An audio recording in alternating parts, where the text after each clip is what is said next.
Good evening. Evening. Good evening. Good evening, all. Evening, gents. Evening, Paul. Good evening, everyone who's watching. Yeah, good evening. How are we doing? Very good. Really good. Looking forward to the Friday night. Yeah, absolutely. I'm keen as mustard because bacteria, as you know, bacteria in this tank don't get on, or they haven't got on. So I'm keen to learn all about bacteria tonight. I've been reading a little bit. I mean, Tom, you sent some stuff over earlier in the week, and what I will do following this video, I'll put some of the links in there.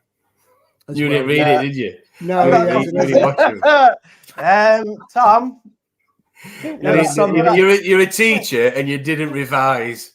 Wow. Mate, I clicked on the first video link. It was over an hour long. I was like, oh God, I ain't got an hour of that. Really? I didn't even get to second and third one. It was I don't know. It was like a podcast one. To be fair, it was good, but I got through about 10 minutes and then I had to do another job. Okay. So I hadn't done my homework. Okay. So I'm a member of the audience tonight. Unless you have excuse always. He wants a summary. Yeah. Sorry. Yeah, I got a summary. Yeah, something like that. I'll come for the last 10 minutes. I don't even think we could cover it in 2 hours, mate. Let's be honest. There's so much in that topic. You'd never cover it in 2 hours. Yeah. Oh, well, I'm looking forward to this one anyway. Cover the basics. I think it's a great little topic. This is definitely. It is. Definitely. And an very important one that's not discussed very often, I don't believe, on videos, live streams, or whatever. I don't think it's as well understood as other topics. Therefore, you don't see as much on it, and it's more complicated, I think. From having read and watched those videos, it's not simple. Right. I look forward to this then. You can make it. Yeah. But anyway, let's... maybe a heavy one on Friday.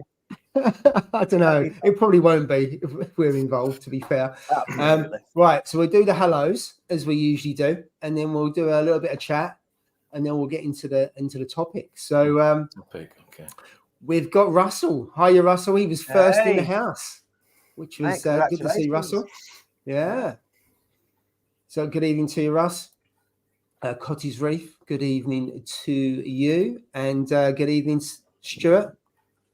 We've got Rigsy69. Good evening to you. Rigsy's on the good evening to you, to Critical Reefer, and doing well. Yeah, doing very well. Thank you. Thanks, looking on the up. So we'll cover that a little bit later on. And he is walking the dogs quickly before the stream, then back for a couple of beers. Absolutely. The dogs are like, bloody hell, getting dragged round here. I know, they'd be sprinting. Can't even have a time to be on the lamppost because he has to get back for the live stream. For sure. Good evening, Skids. Nice one, mate. Good evening, John. Evening. It's a shame because we'll have to meet up with John, but it'll be later on in the year, not in April. But we'll cover that topic as well a little bit later as well. I know, what a palaver. I know. Evening to you, techers. Yeah. Evening, mate. There we go. Can come back to some of the comments later on. I know techers have been spending some money. Got New York Knicks. Wow. Porch. Well, if he'd have bought it off me on eBay, they'd paid 50 quid for it. So I don't know. It depends I wasn't going to say that, to be fair. I got absolutely rinsed on eBay, I tell you. I know. I'm never doing an auction for a coral because I don't think people don't see them. I don't think. Well, I think the thing is, you got to get two people. If you can get a group of people, 2 or 3 people that really want it, then I think you're quids in, aren't you? Because they'll bid against one another, and they will lose track of what they're doing. It's the emotion of I got to win this. But if you don't get that, then you're on a good eye into nothing, which you know. What was it? 56 quid for what? Yeah, 56. Yeah, New York Knicks torch coral. Yeah, exactly the same as what he's bought. But I don't know. He might have bought it off the person that bought it off you. For 30 quid. Maybe. The thing is, I've never bought a coral off eBay, so perhaps selling it on eBay was a bit of a stupid thing because I like to buy it from like a coral farm or someone that, someone trusted in the industry like Prestige Reef or Signature Frags or people like that. I've never bought off eBay. I just not confident in doing that for a coral. So perhaps selling it on there was a bit stupid, to be fair. But I know a lot of people sell coral on there, and maybe that's a poll. Do you buy coral off eBay? Maybe that's a poll. There you go. We'll come to that in a little bit. I don't want to get into a poll yet. I'll get too confused. So I used to sell quite a bit on eBay. I used to do packs. So you used to be a a choice of stylo, pink hystrix, the blue tipped aquapora that I used to have the big piece in there. Yeah. And there was also tricolor acro, which I haven't got anymore. And there was, I think there was something else. I can't remember the other piece. And you could pick 3 or 5 pieces. Yeah. I used to sell. Yeah, so I used to sell a piece, one of those packs, nearly every 2 weeks. So I used to have loads of frags on. There's some nice looking corals on there. Really well. I just think I like to see the tank. I like to see the tank of, where it's come from. That's what I like to see. You don't get to see that, do you? You just get to see the coral. But there's some lovely looking coral on there. But it's just maybe it's just me. Maybe I'm just a bit, I don't know. I think one of the risks you don't know whether that tank has got loads of Aptasia, or other stuff in it. And I think Aptasia is probably the one where, because you don't see, you don't know if you're going to bring that in. Now with SPS, you can obviously snip off the bases, and you probably got a good chance you don't bring it in, because they don't tend, Aptasia, to be on live coral. It's usually on bases and that you bring them in on. But that's the risk you got. And also, flat one, there's always a risk on that on SPS. Yeah, but good to be there's a bit more of a risk of it. Yeah, absolutely. Good to be cautious. Have you ever bought coral off of eBay before, Tom? I have, yeah. What I was just thinking then is, ironically, you could also be bringing in bacteria, ironically, the topic of tonight, from another system. Yeah. Which could be good. Absolutely. Yes. That's why I got my first coralline algae. That came in on a frag. When I first set up my tank, it came in on a frag. A bit of coralline algae. That was a good little find when it came in. I also had a giant amphipod. Remember that one, Paul? And you lot scared me to death, and I actually killed the frigging coral. I dipped it that much, I killed it. I went to cracking corals, right? And I got it was a Montipora. I can't remember what Kung Pao chicken or something it was. Kung Pao Montipora, wasn't it? Kung Pao chicken. And I got it home, right? It was a nice number piece. 69. Yeah. Well, I don't know about that, but it was Chinese like menu thing. Anyway, I got it home. And I took, you know what you do, the WhatsApp. I was like, I found this little pest on it. What is it? And they were like, oh my God, I can't believe you got one of them. You can't put that in your tank. You've got to kill it. And I'm like, okay. So I dip it. They're like, dip it for a proper long time, 20, 30 minutes or whatever. Anyway, I dipped it and I bloody stripped it all. And they were like, oh, it was only an amphipod. And I'm like, oh, for God's sake. Because I didn't know. Wait a minute, you did that for hours, didn't you? Didn't you leave that overnight or something? And you left it for a long time and it's stripped. That's what I used to do in mixing my salt in it. I used to mix that for overnight. So that's because I didn't know what I was doing, and I was listening to them, and they were just winding me up. That's what happens. Winding me up in the chat. But there we go. Terrible. Right. Not okay. like Let's. No, he wouldn't do that, would he? He wouldn't do that. Right. Let's. So, Rich Matty, hi guys, listening while coming home from work. The advances of YouTube Premiere, so I can turn off my screen. Okay. Yes. I enjoy your channel as well, Rich. Nice to have your channel as well. He's got his YouTube channel in him. Good watch. Yep. Love the colours. There's Tekker's on his new stuff. Yeah. We'll come back to what's it? I think there'll be something said about the Aqua show. Yeah, we'll come back to that after we've done the Can you say something, John? What are your thoughts, John? Yeah, get them in the chat. Yeah, when I get back to the chat, we'll see what your thoughts are. Reef 216, good evening to you. LI33SNO. I don't know if that's a new name or not, but welcome. One Arm Reefer, good evening to you. Liam. Jill's Gills, Jill's Aquarium. Jill's Aquarium's in. Hiya, Jill. AKA Jill, Liam. nice to meet you. Oh, you're all right, Jill? Oh, dear. How's the tank?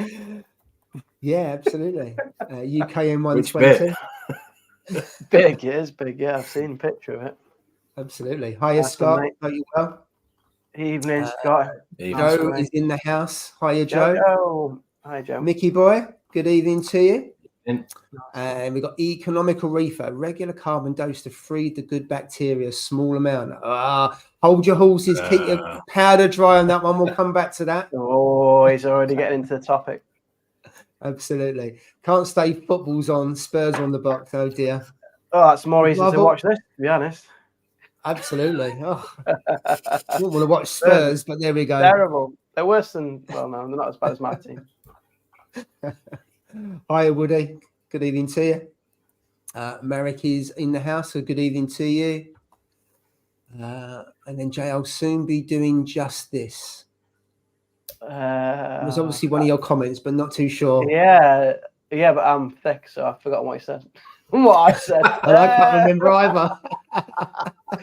Was it about walking the dog? I don't know. Anyway. Or maybe. I'm not too sure. And then Lee's Reef. Good evening to you, Lee. What's that? Is that a bubble coral? What's that in the yeah, it looks like it. Looks like it. Doesn't it? Yeah. Lovely coral. Bubble coral. That might be like Steve's, isn't it? Steve's got a huge bubble coral. Well, Scott's got it, I think, at the moment. But... Yeah, Scott's got it. Yeah. And then there was a debate whether it's actually a bubble coral or not. But yeah, that wasn't there. Steve is adamant. Anyway, Steve can't make it tonight. He's been called away to do something else. Sends his love. So hopefully he'll be back next week. I hope so, because he's hosting. Yeah, get back, Steve. What's going on? Oh, I like Absolutely. Him on here. Get him on. Yeah, for sure. Right, let's cover a few bits about what's going on in the tank. So we'll go to you, Tom, first. So I know you've done Tom again. Yes, I'm getting out. Just get bullied.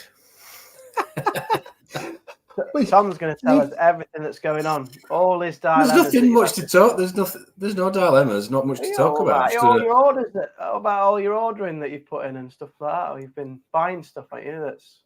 Yeah. No, I was waiting for this week. Well, I've actually got something that I ordered, which is a start. Well, that's a miracle.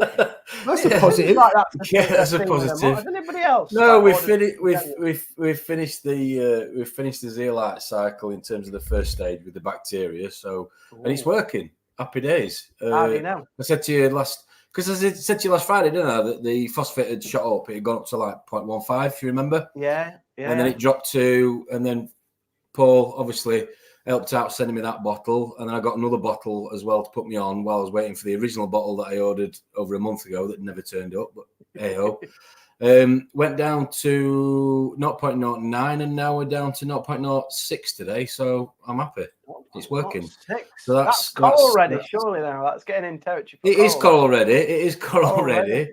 But it's just, I don't know. I just think, and this is obviously something we're going to talk about, tonight in terms of bacteria. Obviously, this is carbon dosing, what I'm doing here with this system. And it just feels right running a system that's natural rather than, just filling it with oceans and potions, basically, to bring levels down. It's sort of, I was kind of fist pumping this morning when I tested it because it was just like, it's working. And I know it was going to work, but I know it sounds silly, but when you actually see it working, it's just a bit of a boost of confidence, really, especially this amount of water. So what was I going to say? How do you know it? How do you know it's working? Because my phosphates are dropping without me having to put there's no Rowaphos running on it. It's dropped significantly. Well, it's dropped from 0.15, like I said, last week to 0.09 and now today 0.06. So it's working. So the bacteria that I'm cultivating in a way and feeding are processing the nutrients basically, which is what the whole principle of the Zeolite system is. So it's working. So I'm happy. I love the science of the hobby. That's why most of us are kind of in this hobby, because it's ace. Right, in terms of that Zeolite bacteria, so obviously it's dropped the phosphate, so it's consuming the phosphate into it to breed the bacteria. What happens now, though, because obviously now you've got more bacteria because you've absorbed more phosphate, your phosphate is going to continue to go down because they're going to continue to consume that phosphate. How do you keep it where it is now, the phosphate level? Because in theory, it's going to continue to drop because you're going to get more bacteria, more consumption because you've fed them all up. No, because what you do is you so every 6 weeks, after the first month, you change the media by 50%.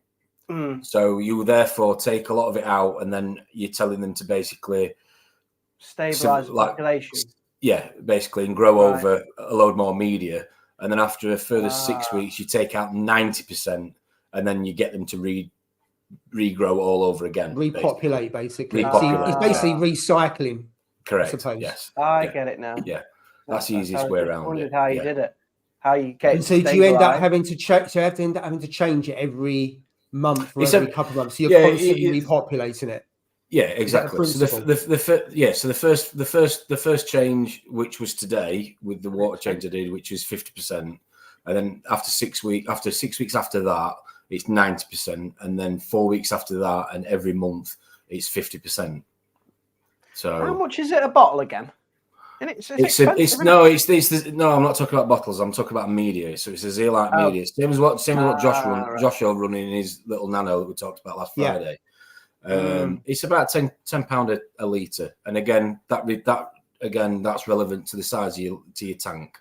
So I run 3 litres because it's a litre per 400 litres, and I'm under egging it a little bit because you're better to under it than over it because it can be you can pull too much out if you put too much in. So but it's working, and like I said a minute ago, it's just not necessarily a pat on the back to me, but it's just, I suppose it just reiterates the whole process of you can find something that works for your tank that's, I suppose, natural, makes, from a form of bacteria rather than putting something chemically man-made in, which, so it's been good. But that is, as I've said before in other streams, that is part of many parts of this filtration system on this tank. That is not the only part of it that complements the filtration system so I can feed heavy, because that's what I want to be able to do, feed heavy, heavy in, heavy out, which is what I want to do. And it supplements it enormously for that reason. So it's like a little. Is this in the sump then? This media, and like a bit of like a refrigerator. Yeah, it's in a reactor. It's in a large reactor. It's in a large reactor. Yeah, and you stir it up twice a day, basically. Yeah. Because it's we're going to get onto this in a minute, but it's like it's a form of anaerobic bacteria, which again. So you are basically trying to wake it up a little bit, but also make it populate itself as well and grow more, without growing too much. So it's keeping the balance right. But it's carbon dosing, so you're feeding it a carbon source, which is what the Zeobac is that you feed into the tank. So that's the bottles that I feed every day, and that just keeps the. Again, I'm probably running before I can walk here with tonight's topic, but it keeps the good guys. Keeps the good guys in check in terms of the bacteria in your water, and allows them to do what they're designed to do, which again we'll talk about in a minute. But yeah, it's working, so I'm happy. Nice one, mate. Good. And you've done that before. By the sounds of it, you've done this before, haven't you? Yeah, I did it on me. I've done it on 2 other tanks before. Not as big as this one now, but yeah, it's. Is that the reactor that you've got? So this is a Deltec Zeolite reactor. Is it something similar to this, or is it something completely different? I've got the KZ reactor. So it's the Corallan's up one, which is kind of like an acrylic yellow one. Similar sort of process, similar sort of principle. And to be fair, you can turn. I've seen people turn calcium reactors into them, with a little bit of jiggery pokery here and there. The whole point of it is that you've got a water feed going in, and so you have an external sort of DC pump or AC pump that pumps water into it, and you're basically trying to get the bacteria to grow on that substrate like you would on a sand or on a piece of rock, but you're also feeding it a certain strain of you're carbon dosing it, like I say, so you can basically you're giving it a kind of Red Bull in a sense, so that it can deal with ammonia before it turns into nitrite and nitrate, so it therefore lowers certain nutrient levels naturally without you having to put chemicals in. Much better solution, yeah.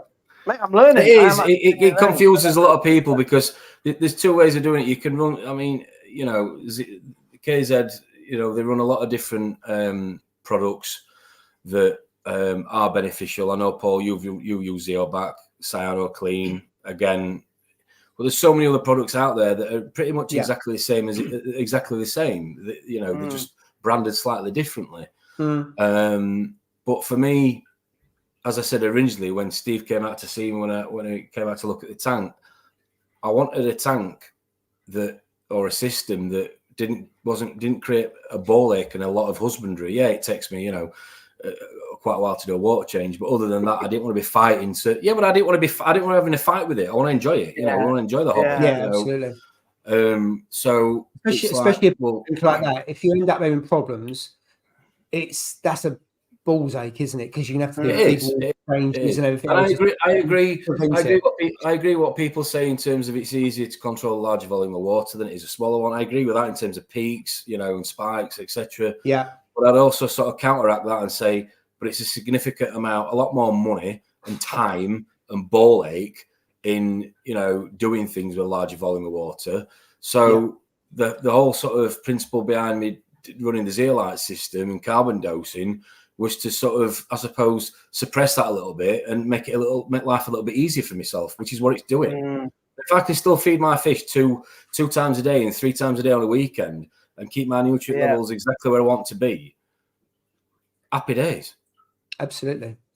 I think it's like the long-term gain of that setup sounds only beneficial, doesn't it? I mean, you're putting a bit of work in to get it established now, but once it's established and stabilized that population in there, mate, that is a winner. That is a winner. It's been around for donkey's years, and there's quite a few posts I've seen recently about using coral snow, and it seems to be the in thing. Now, coral snow, Zeolite, and it's been around for donkey's years. So I started using that coral snow when I first started in reefing, and I hadn't heard of it. And now you see quite a few different manufacturers that are producing it because of what they're selling in the ocean, and there's a constant amount of food around, and it's like coral snow, I suppose. But I use that along with the Zeobat, which is bacteria, and then CyanoClean as well. And I've used that quite successfully in the past. It just hasn't worked on this particular tank. So they do stuff that's been around for donkey's years that I suppose goes in cycles, doesn't it? A bit like calc water was around years ago, then it died, and then it's come back, and lots of people using it. Coral snow, I don't even know if it was ever a thing, but it seems to be a thing now. Quite a bit on Instagram with people using of badged coral snow. A lot of people are making their own, aren't they? Because literally it's just a combination of RO water and calcium carbonate, getting the ratios right. It's a flocculant, so it literally just binds excess. Well, it's a flocculant, so it binds things that are floating around in your water column that you don't want and helps you skim them out in a nutshell. Excess nutrients and things. Just why people do it at the end. They've done a water change normally. And recommended it. And I was like, when 3 people tell you in the same week about coral snow, I'm like, I need to just have a little look at this, do a bit more research and find out what it is, how it works. Obviously, I know you've explained it a little bit there, but I don't know, like, is there different brands? Is there like better brands than others? Make your own, Jay. Make your own. Make your own. When do you do this? Do you do it at the start of the day, end of the day, after a water change? Like, I'm not. I'd do it after you've done a water change, definitely. Because you've already because the whole point of it is it binds organic matters and it helps them skim them out. So that most of those that are going to be floating around is when you've disturbed things and when you've done a water change. So I'd do it after you've done the water change, not before. You've stirred a lot of stuff up, Because before I do a water change, I literally turn it into like a bloody dust bowl in here. I jet all the rock, I jet the sand, like properly clean it out, and then so maybe that's probably a good time then to kind of capture all the particulates. Definitely. I need to do a bit more research because, personally, I like to know what's going on. It makes sense though to understand the science and actually what it does, and actually then understand if it takes stuff out, would it be taking too much out? How does it? Because if you've got your tank in a rhythm, and you add something into that, it might be beneficial, but you need to understand what it potentially does and have it. It might lower nutrients, which might be a good thing. Yeah, you're meant to be turning, ideally turn your return pump off, skimmer off, and just have it running in your display. Right, okay.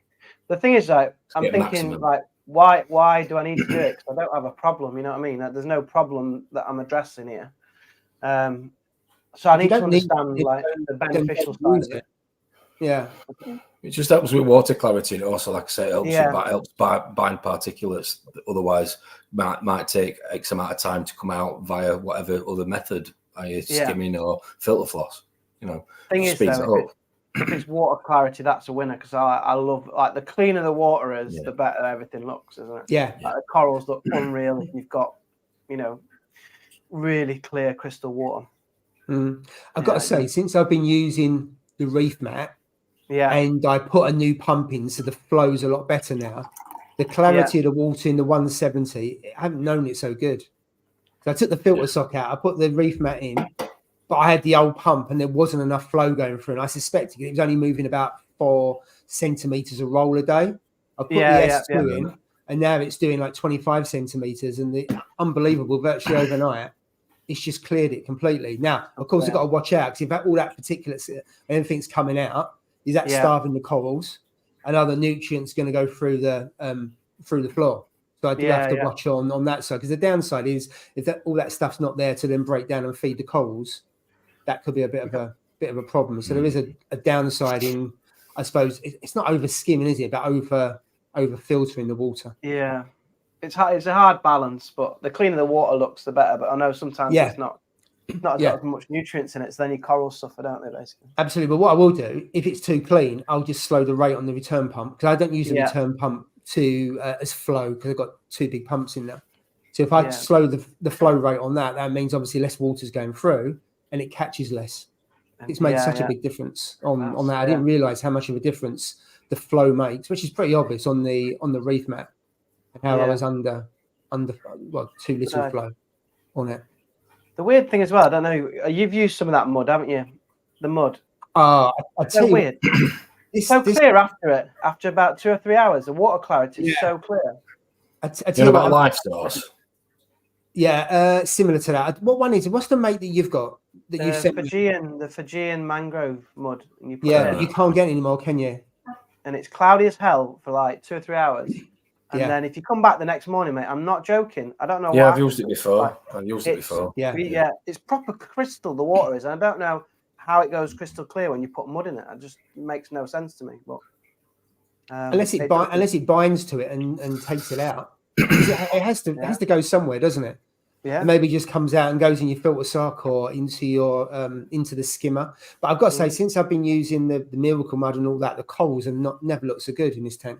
Mate, I still got dinos, but the actual corals themselves get some really decent growth on the chalice, because that nearly died off. And the goniopora, you can see that one there. That's really grown out. Yeah, it's looking and the colour is excellent. I really just can't wait to get some. I can't wait to get some more coral in there, but I've done no more coral, no corals going in there until I sort out the dinos within that tank. Yeah. For sure. Yeah, I don't know. Well, the corals just seem to colour up when I use it. But that and the other stuff, but we'll come on to that. The other stuff I'm feeding, which comes onto the bacteria and everything else that I'm now building up in there, but we'll cover that. So Tom, so you said to us earlier on, you spent 5 hours maintaining the tank today. So what do you do? Because that's a long time, but goes to your point around a big old tank doing stuff. It takes a big old amount of time. Yeah, and nothing ever goes straightforward, does it? So I mean, I did a 25% water change that I wanted to do. It was due at 10%. I've been waiting for how many? 3,000 litres. I did a 10% water change. It was about 3,500. I put the RO on yesterday before I went to work in the VAT in the garage after I checked the TDS, and then came home, put the heaters in. I have to put sort of 2 in. Well, I put 3 heaters in actually, 2 titanium ones, but one on a temperature controller, but I have to sort of bypass it because it sounds silly, but you have to compensate for it being in a colder room and then carrying it from a colder room, across whatever it is, 5 meters into the house and then put it in the tank. So I always put the temperature up a little bit, which takes a bit longer. Heated it put the RO in yesterday, heated it last night, and then salted it today. Which took quite a while to get it right where I wanted it, and then changed the zeolite I talked about earlier. So I took 50% out. I had to rinse that first. Took that out. What else did I do? Clean the skimmer out. Broke the zeolite reactor. Fixed the zeolite reactor. No. That's the only problem because I've put all this live rock. Excuse me, in the sump. It's so like crammed. There's hardly any room for anything. So yeah, did that. What else did I do? Filled the auto top up, cleaned the gravel, cleaned a bit of the rock, cleaned the weir box. Yeah, 5 hours. Wow, it does take. You soon lose time, but also like because you're enjoying it. No, maybe not enjoying all of that bit, but because you're enjoying the hobby and you're doing it, you don't really notice your time, do you? Like when I start messing with stuff, I'll spend an hour and I'm just enjoying it. Well, the last time I'd done a water change was before Christmas, and I've been itching to do it, but I couldn't do it because I was waiting for, like I say, for these 4 weeks to go by, and it does say 10%. Yeah. I went a little bit too far in doing probably 20%, but aesthetically, I wanted to get rid of a few bits of algae, and there's a few dead spots. Excuse me, in the tank that I'm not happy with, but I'll be addressing those at some point. I mean, it helps not having a job when you've got a tank like that, because most people are working on a Friday, so it's a good job that you haven't got a job. Oh dear, mate. Yeah, it is. I mean, as a teacher, I haven't got 5 hours today to out my time. Yeah. You haven't got 5 hours. I've got to be careful. I'm a working guy. I'm a working man. I've got to be careful not to laugh too much because I'll encourage you. But we'll go along. We'll go along. I ain't got 5 hours, Tom. Yeah.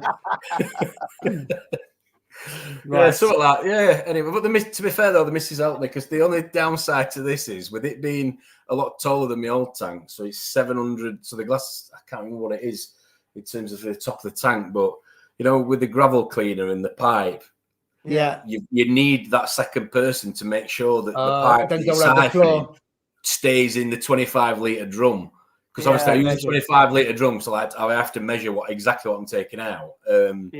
If I didn't have that second person doing it, it could go Pete Tong and go everywhere. That would be, oh no. Yeah. And the thing is, though, if you spill something like a litre of water, it's not a lot. But when that goes onto the floor, it looks like a massive flood. So if you spill 10 litres, you'd be puddling in it, wouldn't you? You really would. Exactly. You always spill water, though. I don't think you can do a water change without spilling water somewhere. It's difficult. Exactly. Can I ask, right? I may not be listening. I've been known not to listen sometimes, right? But did you say you have to heat it up a little bit hotter? Because by the time you've walked from your garage to your tank, it's gone cold. Yeah. How far away is your garage from your tank? It's not. It's about Buckingham Palace 4 or 5 meters. Yeah, but think about you. Come on, Jenny. You're the teacher. Use a bit of logic. So the vat is in the vat that I put the water in that's heated is in a garage that isn't it's insulated, but it's not got central heating like my house has, so it's colder. So the minute I start pouring that water into a 25-litre drum, it's cooling ever so slightly. Yeah. But bearing in mind that you've turned your return pumps off, so your water level's dropped into your sump. You're still with me? Yeah, still with you, mate. Just about. Are you sure? Yeah. Well, I don't have a sump, do I, really? So I don't really know about that too well. But the point I'm trying to make is the water's not circulating. So I just warm it up a little bit warmer than I normally have it. Just to make a degree higher then he loses a degree between outside and out. 0.5 of a degree, Paul. But thanks for being 0.5. Yeah. So there's the tip of the day. That's a rounding error.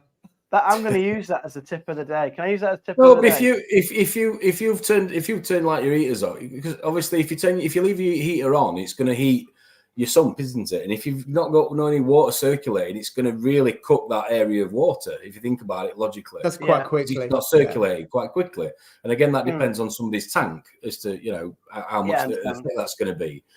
Yeah. So I turn my heater off. Or one of the 3 heaters off, because otherwise it starts beeping, doing me tits in, telling me it's too cold or whatever. And then I literally put in my barrels a little bit warmer, and it just compensates for it. And it's just I've just found a way that works for it. That's all I'm saying. Yeah. You know, if you take a phone call or nip to toilet, put kettle on or whatever, then you've got that bit of contingency. A little bit of contingency is all I'm saying. Yeah. There you go. Does that answer the question, Jay? Does that answer the question, Jay? He thinks of everything, doesn't he? Basically, that's what I'm worried about, Tom. He thinks about everything. And this is what Josh said when he came off the live stream. He's like, Tom is so knowledgeable. I was like, yeah, I think he is. I'm not too sure. I don't listen to him all the time. No, am I joking? I was like, yeah, he is. He is knowledgeable. Experience. No, but I've been on the other end where I've, like I say, one of my old systems where I didn't do that, and I've put the water in. So let's say, for example, I'm running the tank at 26.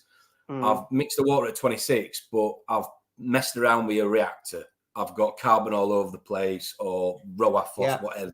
I've spent an hour. Before I know it, you know, I'm putting water in the sump, but because the heaters have either I've left them on so it's got too hot, or I've turned them off, it's got too cold, then it's just caused a few issues. And, you know, I think a lot of corals are tolerable. Don't get me wrong. I don't think it's that much of an issue, but it's just... You don't want to shock them, It's just best practice is all I'm saying. It's just best practice. Yeah, you want to keep it stable, because sometimes it's very easy for it to go down to 24 or 23.5 degrees if you don't get the temperature bang on the water that you're filling it with. Yeah. You don't want to kill them bacteria either. No, you don't. Right, we've got a few comments. I'm way behind, so I just want to go through a few, if I may. So Jill has said, tank's getting ready to be drained for a couple of days for changing the flow to go system, but hopefully drastically improve the flow in the tank with those big jerboas fitted underneath. So hopefully Liam will get there very, very soon. He looked like he was going surfing the other day. Did you see his video on Insta? That jebao looked a bit sick, to be fair to him. Oh, really? Yeah, he got really rhythmic, didn't he? He had like a standing wave in his tank, which looks so cool on a big tank. Yeah, it did. What good. Nice. I'll have to look at it. Cool. But what's he doing? He's putting them underneath then? Is that how he's working it? Yeah, it must be going under the... I'm not too sure. And what he's saying there, it's going underneath. You don't need to so drain it. Pushes the flow along. You don't need to... So if they fail at some point, which they may do, you don't have to take it all apart again, do you? That'd be a bit of a worry. I'm not sure he wants to hear that, but that's a good point. I'm sure it's a broken man as it is. Don't add to it. Chinese wave makers. I tell you what, should we move on to the next one? Well, I don't know, but I'm going to get electrocuted every time I put mine on. There's like a proper spark comes out of it, and I'm like, wow. The Jaboa, was all your wires hanging out and all that kind of stuff? Yeah. And I'm like, to be fair, right, it's been really reliable and it's an awesome wave, but it nearly like electrocutes me every time I use it. Do you think it might be time to get a new wave maker, Joe? In fact, if my heart stops, I'm going to use that. Get me going again. Defibrillator, Jebao. Defibrillator. Like, go get that Jebao in the fish room. Stand back. I tell you what, the Nero 3 would look nice in that tank. Nice slim power head, but it costs a bit of money, Joe. Yeah, but that's because they're expensive, they are, aren't they? I was just about to say they're 150 they are quid. Nice. They are nicer. Yeah, but it's hidden. Mine's hidden behind the gonny now. Look, you won't be able to see it. It's camouflaged right down the back. Yeah, absolutely. Right, another one from Liam. He is saying to Tom, have they done the aquabiomic testing done with the Zeolite system? Intrigued by it and look forward to seeing Tom's results alongside stable pH. Oh God, Liam! Jesus, why are we doing this pH thing again? You've put a video out on your YouTube. It was so in homage to Tom, but I do apologise because I should have given Tom a mention like I did on one of my earlier videos. I thought I would do a pH video on the CO2 scrubber and what it's done to the tank. Really simple. And actually, with the CO2 scrubber, what you can't do is mess up your tank. I don't think, because it's not as if you're throwing anything in or you're changing anything. You just, I suppose, filtered. Yeah, it's filtered, isn't it? The air that's coming in. I like the video. It was really simple, and I didn't even know you could do that, to be honest. So, what CO2 scrubber? Yeah. Yeah, I didn't know how that's how you set it all up. Mine's here. You just need a bit of room. What's that? Okay. Oh yeah, that's mine. Yeah. Here's one I made like earlier. A large milk bottle, doesn't it? Basically. It's more like a baby's bottle. Do you want it? It's a bit too big for him. Too big for me, mate. I ain't got a teat on it either. Right, let's move on. You can make your own coral snow, which is going back to the earlier subject. And Yeah. And there's a question for you, Jay. Has Jay taken his frag rack out? Yeah, hey John, you've well spotted. That's what I was going to tell everybody about that when I do my little update. But yeah, I've taken the frag. It's over here now. Now, might as well do it now, Jay. Yeah. Don't know if you can see it. So I've used it as like a bit of a stacking bit. So what you done with it? Wait a minute. Let's put you on full screen. Wait a minute. Solo screen. Turn it off. It's over. It's over at the back now, somewhere back there.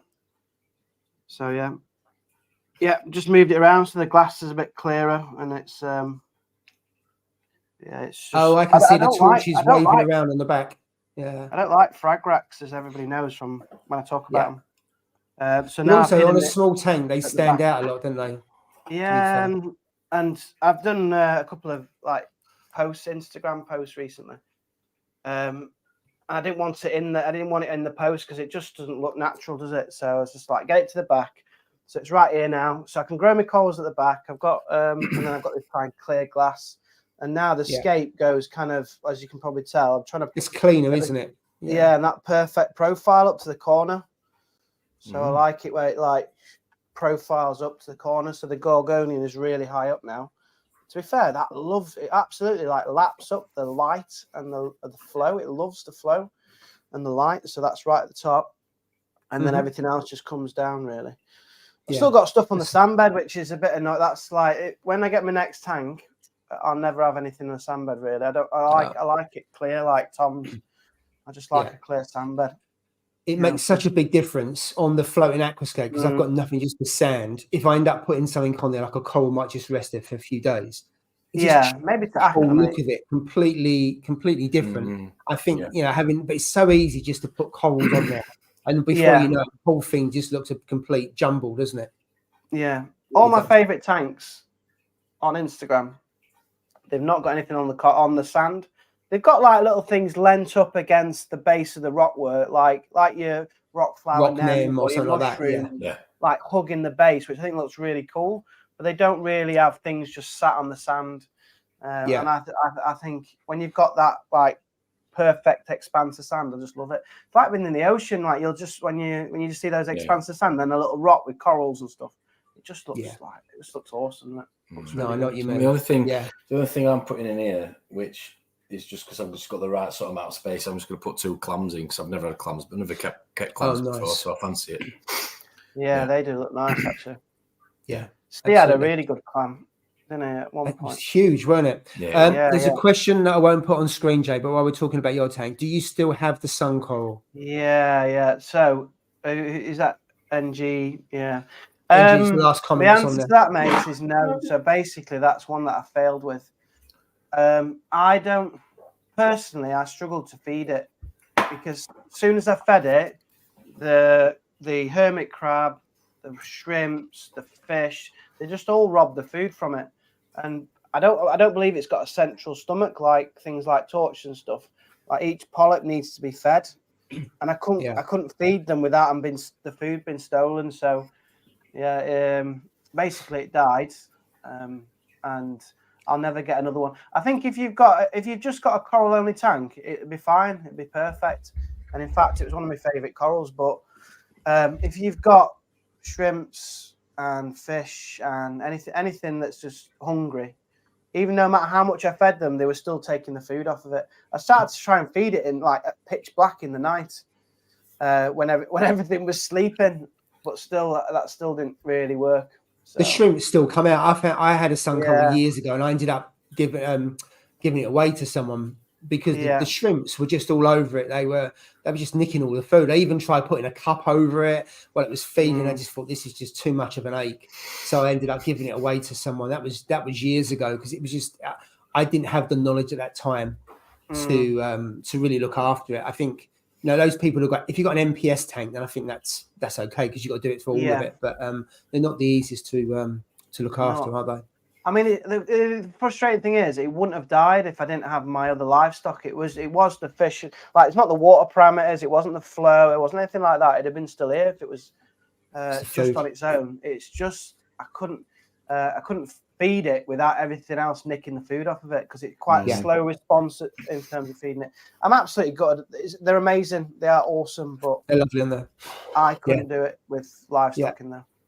Absolutely. Right, let's move on to some other comments. It says, wait, I think cold snow is what Inappropriate Reefer just did recently, or maybe I'm wrong. He was doing it so it would block vermeted snails by blocking their holes as they retract their web.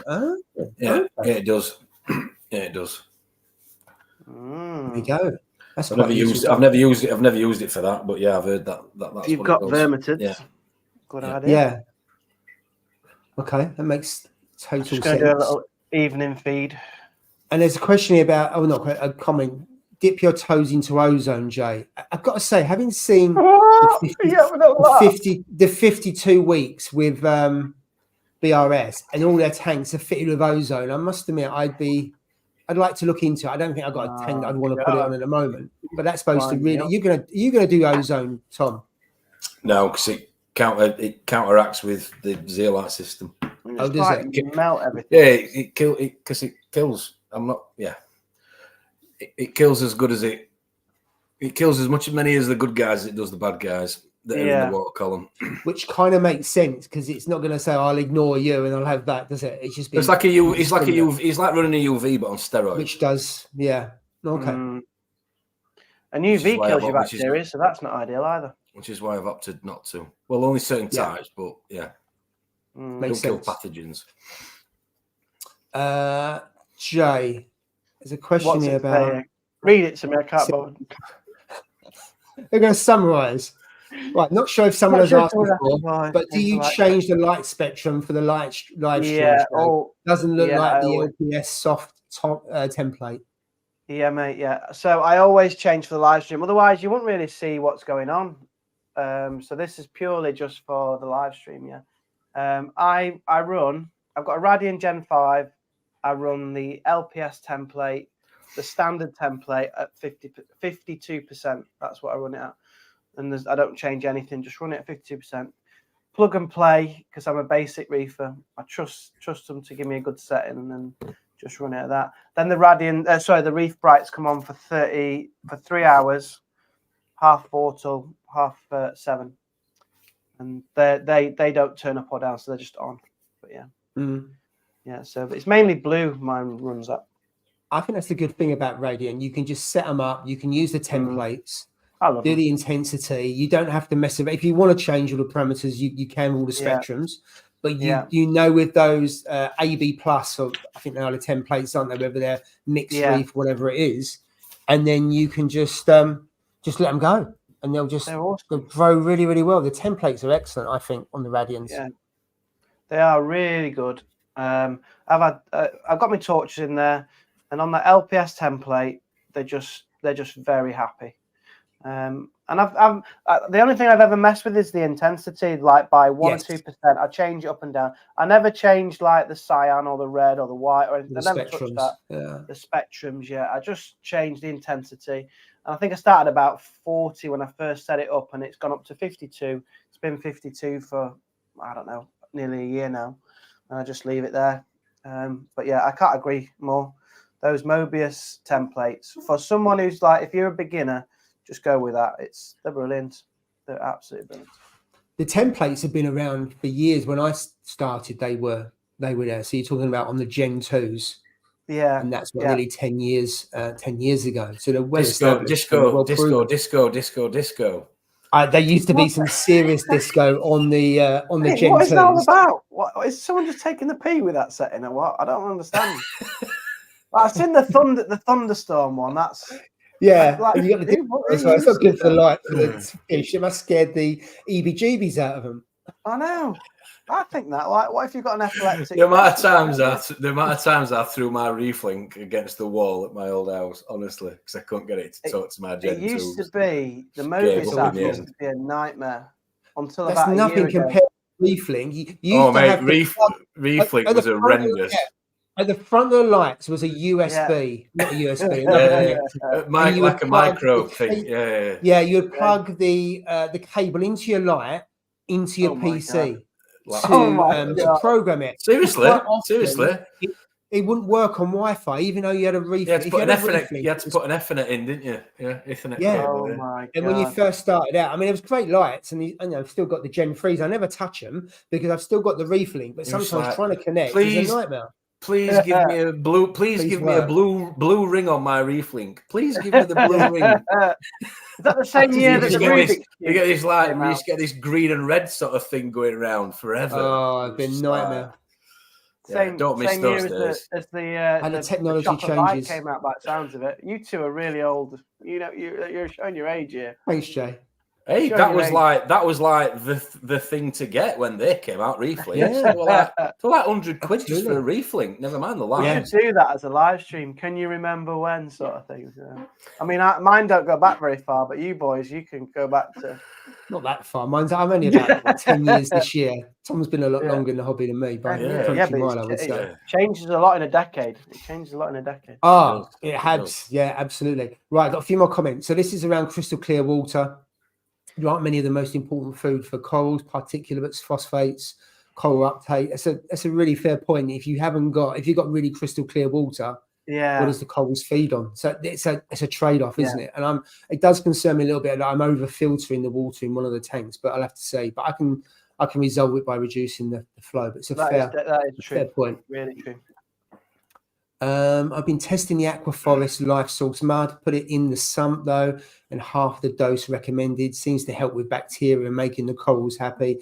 Absolutely. I must admit, when I run out of that tub that you sent me, I will probably go for I'll have some more, then I won't go for the Aquaforest. I'll have some more of yours. I've got a huge. Because I only dose it in one tank. I think I might dose it in all three because I can see the benefits. I only do a pea size.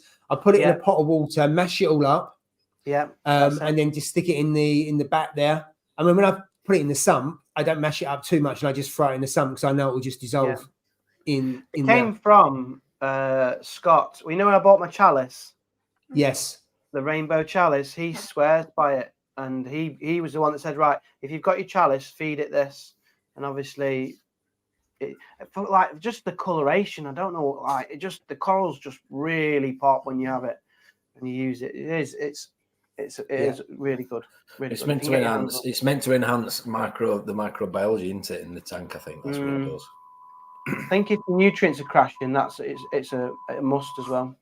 Like if you can get hold of it. Yeah. But I'm not too sure what other ones have got in the UK. I know there's Aquaforest. I haven't really looked, to be fair, because it's the only one I've heard of. So I don't know if there's any others. Yeah, Aquaforest. Yeah, the Aquaforest stuff's amazing. Like you never see a bad Aquaforest tank. I've never seen one. Anyway. Their stuff looks really decent. Well, it was the miracle you're on about. Well, I suppose you're on about that. Can we just get me? Can we just get it or what? Can we just get it out? Get your tub. You can have. Get the mud out. Get the mud out as well. Yeah, I'll get you. I'll give you someone next time we meet up. All right, he'll need the whole tub. Well, that's the thing. It's like weeing on a bonfire. He's changed his mind now, Tom. Yeah, maybe not. Pea size won't even touch the sides in his tank. Oh, dear. Right. Okay. So we just got a comment on crystal clear. I saw one video of a guy doing oxon. Need to look into this more, as it's more something Europeans do and not Americans, but I wouldn't mind a crystal clear tank. You heard of oxon, Tom? I've not, no. Oxon, no, not heard of that. No. Another comment here, coral shopping tomorrow. Can't wait. That's always an exciting time, isn't it? I think when you have to go and get some. Love coral shopping. We're getting rigs. We're getting some nice LPS pieces. Yeah, let's see if we get. And then we've got completely off topic. What's the red wrasse? I think whizzing up behind you. That is my Coris wrasse that hasn't decided whether it's going to stay as a juvenile or turn into an adult yet. Oh, really? Yeah. If you look at the juvenile, the orange ones that you tend to see in LFSs with like white sort of stripes on them. And it is going through a bit of an adolescent change at the minute. So we've got quite a lot of, I don't know if you can get a picture up, Paul, but iridescent sort of blue flecks on its tail. So what's the wrasse I'm looking for? Sorry? It's a Coris wrasse. Oh, Coris wrasse. I can't see it. Yeah. Can you? Coris wrasse. Where is it in your tank? Show us. There, just there. So it's a red Coris wrasse. Oh, yeah. Wow, yeah. Yeah, that is. But people will have seen them more in the juvenile state in a LFS because they tend to be more sort of, like I say, the juvenile ones are orangey with white sort of stripes across the back.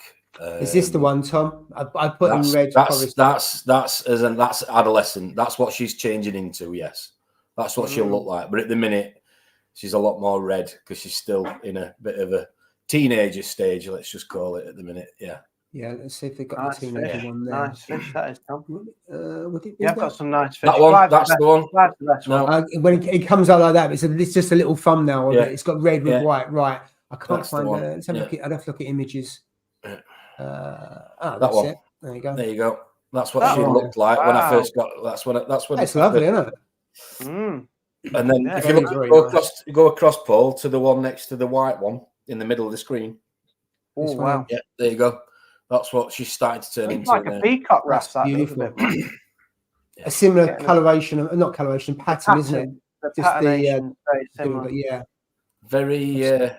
Very aggressive wrasse. I'll say that. Oh, really? From experience, yeah. It reminds me of me. Again, I'm not up on wrasses. Somebody might comment to tell me if it's the same genus or family, but yeah, very similar to Melanaris that I had a while ago. Quite aggressive.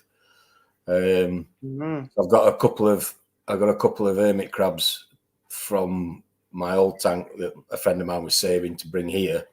They're not coming here because she'll definitely have them without a shadow of a doubt. Snails don't like snails. You have to make sure the snails are on the rock because if the snails are on the gravel, she keeps flipping them over, trying to eat them. Oh, really? Nice. Yeah, and she's constantly. You can see her now. Yeah, I can see her scavenging. Yeah. Yes, she really stands out, doesn't she? Yeah. Picking gravel up and literally big piece of gravel, lift it up, looking for whatever underneath. So, which is a good sign. It's a good sign, you know. Which is what wrasse do, don't they? They're constantly picking, not 24/7, because obviously they usually sleep in the sand. But when they're awake, they're constantly pecking at rocks, and you put in a new coral, they're all over it. But I can tell she's getting older now because, as I had with the Melanaris that I had in the garage in the fish house, she's got the fangs because you don't seem to see this in smaller wrasses, but when they get a lot bigger, they've got sort of I don't know whether it's two at the bottom and one at the top, or two at the top and one at the bottom, but you don't want them to bite you. That's for sure. They're a lot more aggressive than they look to the eye. That's for sure. Oh, really? Yeah. Right. Yeah. I'll let you talk about the miracle mode. I've just got it here. Look, this is it here. So you can see how big the pot is. Look, it's pretty big, isn't it? So is that what you put on before you go on the sunbed? That's how you get so tan. This is the secret here. Whack it all over your body. Yeah, so it's not even focusing, is it? I need to upgrade. Okay. Where'd you get that from then? So I got it from Future Frags in Stoke, and yeah, he recommended it just for me chalice and me other corals. 100% natural, contains no additives, natural minerals and buffers. Yeah, so that's it. Absolutely awesome stuff. So I usually, after a water change, Tom, where's Tom gone? After a water he's gone. Change, I'm listening to you. Yeah. I don't know where he's gone. He's just cleared off. After a water change, maybe once a month, once every 3 weeks. I don't know how often you use it, Paul. I just dose it in. Yeah, I'm using it. I'm on the screen on your own. I'm using that weekly at the moment because of the dinos. I'm doing a pea size because it's not a big tank. So I'm using it every week. So I've used it for the last 3 or 4 weeks. And the nutrients are pretty flat at the moment, even though I'm not doing water changes and I'm doing all kinds of stuff to the tank. It's working pretty well. Really good. Right. I don't know if you saw that, Tom, but it's done now. Where did you go there? You were boring me. Sorry. You just switched the camera off.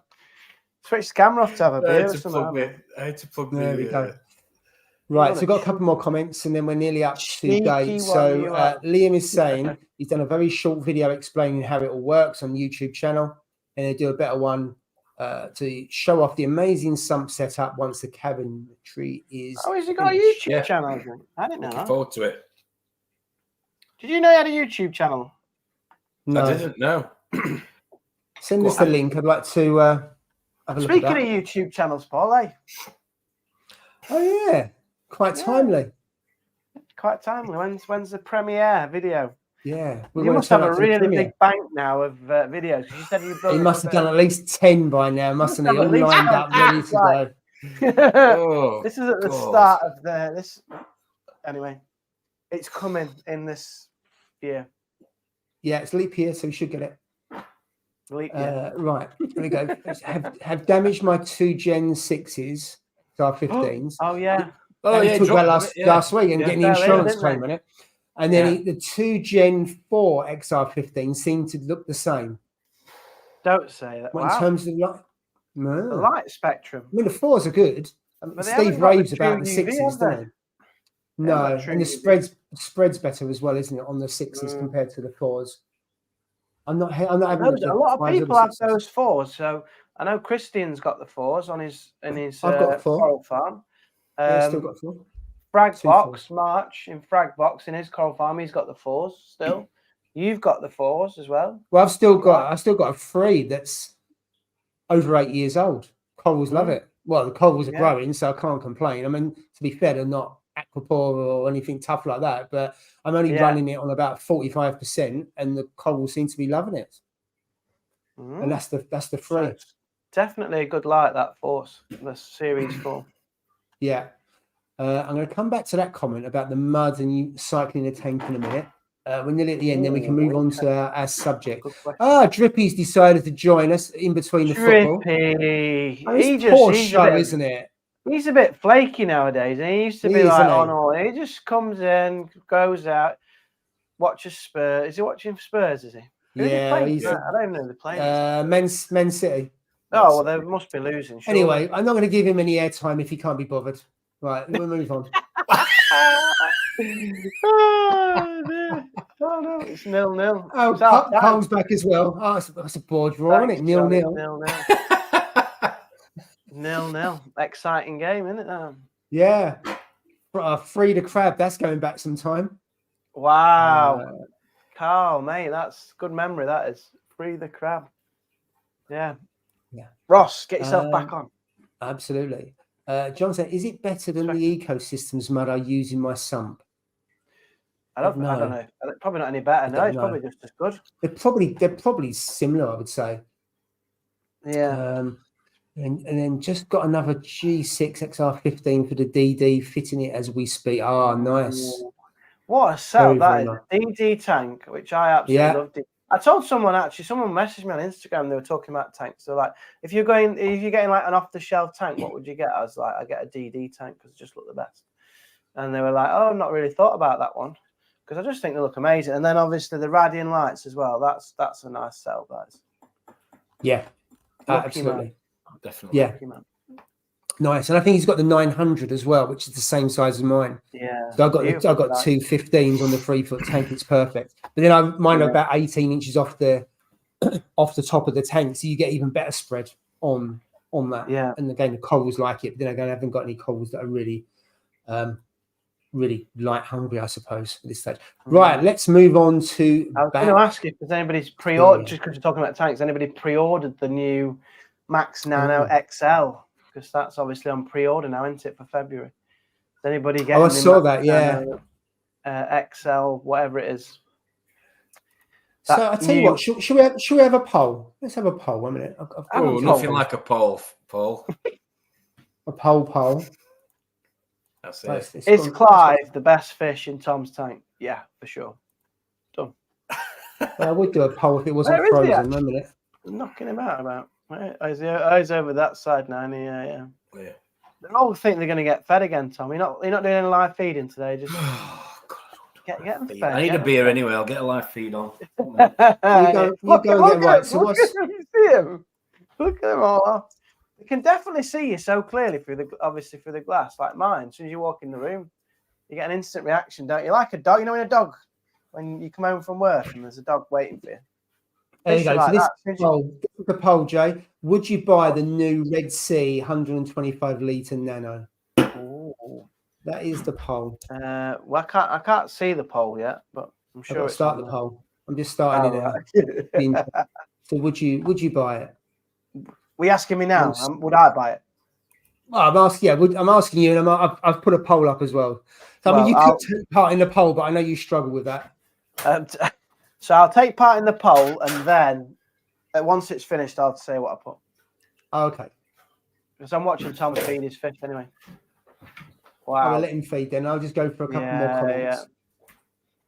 How do you have so many fish and they're living kind of harmoniously? They love it, don't they? Yeah, there's no conflict really. Look at they're taking the turns to feed. Well, I think it comes down to you got the space, you got the territories, and also you got feeding enough as well. Do you remember the Viking Reefing when he was on talking about feeding and taking away the aggression with the feeding and also the flow? I never see aggression in your tank, and there's so many fish. Yeah, don't forget, I spent weeks, didn't I, thinking about what order to put them in, if you remember. Yeah, weeks. Yeah. No, you've done really well with that.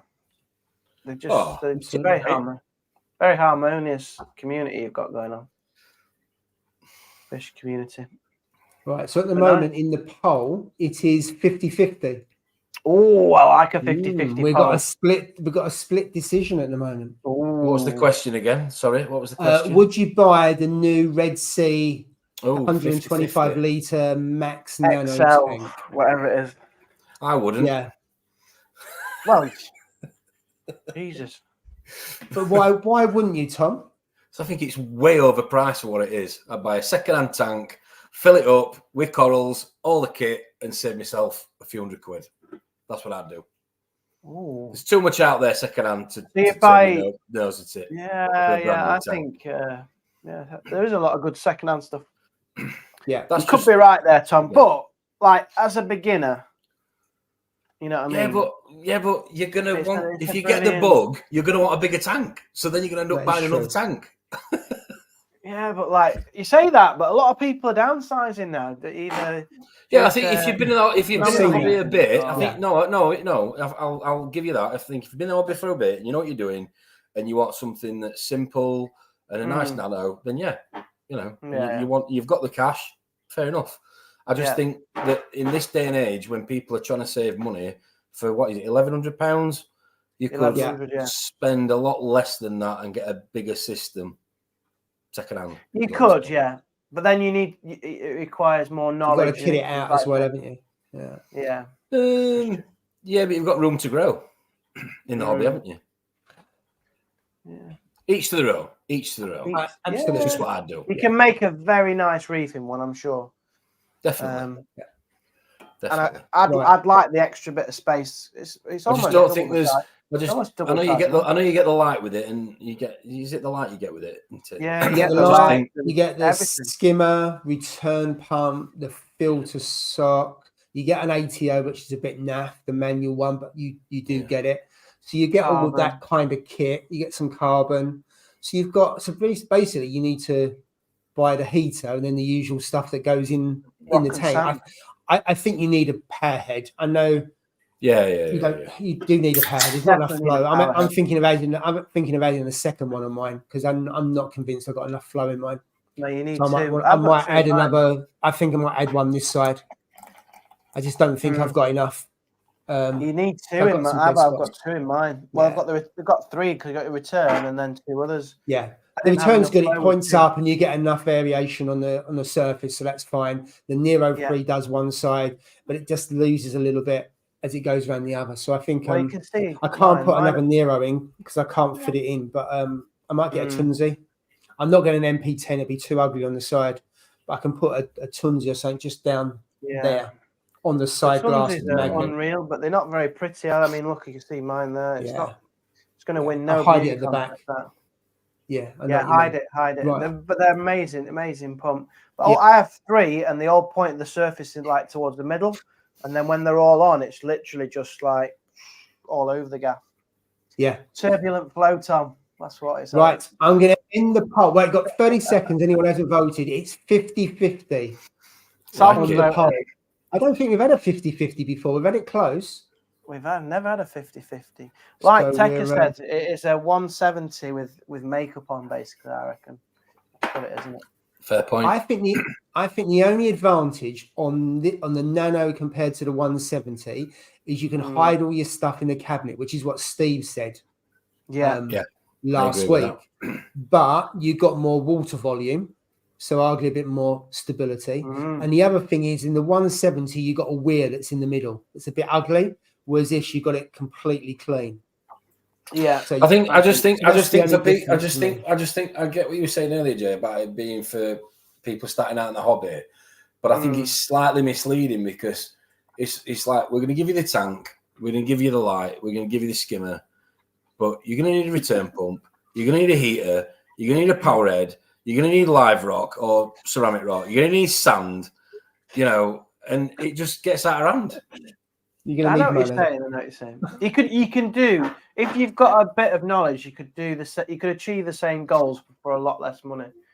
But Exactly. Yeah. But if you are wanting a plug and play that'll last you a good few years, I think it's a perfect option. I like it. I don't know if I prefer the peninsula shape though. I prefer it to be like the peninsula shape, but that size. Yeah, it's quite nice. I've got to look at this and think. Well, actually, the 3 foot peninsula would look. It's just over 3 foot. Would look really nice here. Because probably. I'm not gonna replace it with a 3 foot peninsula. That'd just be mad. That's $2,000. Yeah, and I want to get a bigger tank. But a 3 foot peninsula, just by coming out a bit more there, would look really, really nice. I think 3-4 foot. Paul got his Red Sea tattoo on his left arm. Have you got yours on your right arm then, Jay? I've got DD on the other. I've got Red Sea on one side and DD on the other. I've got to sing. I mean, I know a lot of people have issues with Red Sea tanks, right? But I've only had one tank, so I don't know what the others are like. But this Red Sea, I've had a Red Sea tank. I've had a Red Sea tank. I cannot fault it. Yeah, it's a very good tank. That's a good comment there. The 170, I've still got it at 7 years. It's a really nice tank.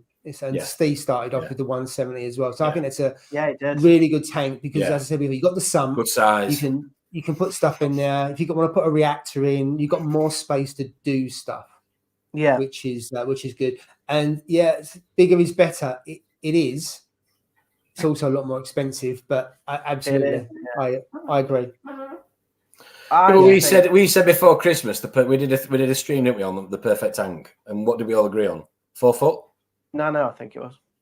Shut up.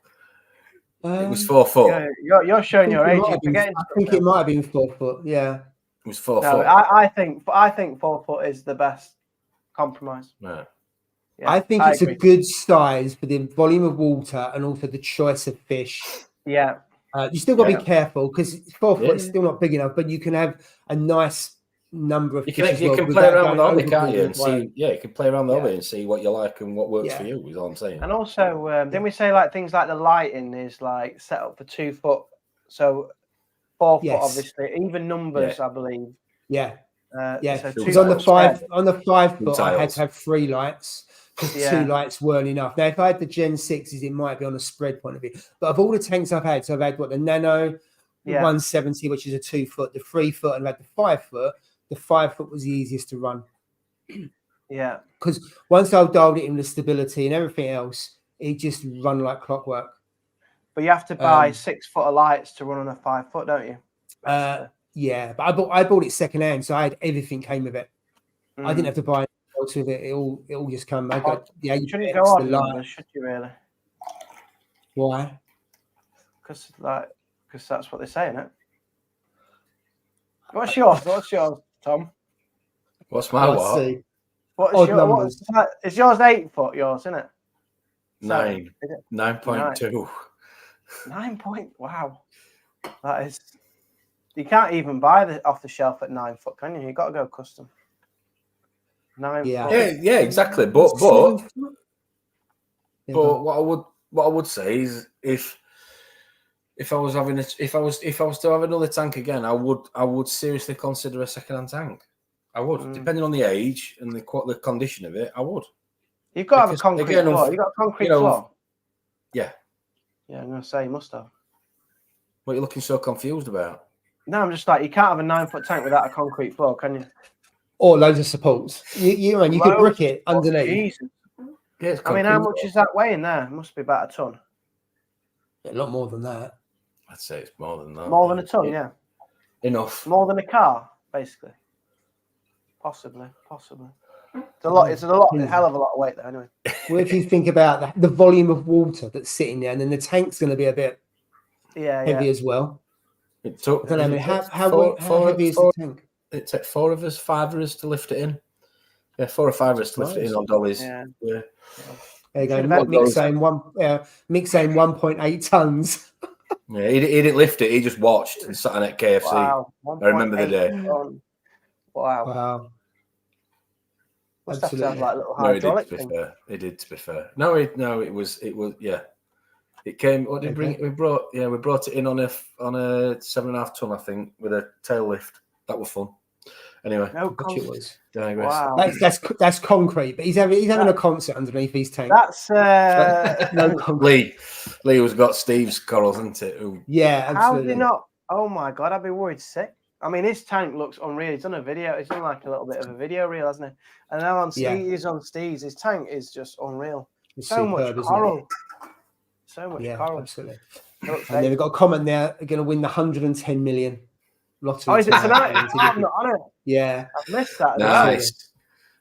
For sure. Yeah. So that's really good. Right. So we'll just have 2 minutes on another topic, and then we'll get on to the topic we said a bit. So Aqua H has been deferred, hasn't it? Until which I think is a real pain in the what's it. I've asked for a refund because I don't know if I can go or not in September. But disappointing. Still, I mean, it's good that it's on in September, but it's disappointing. No.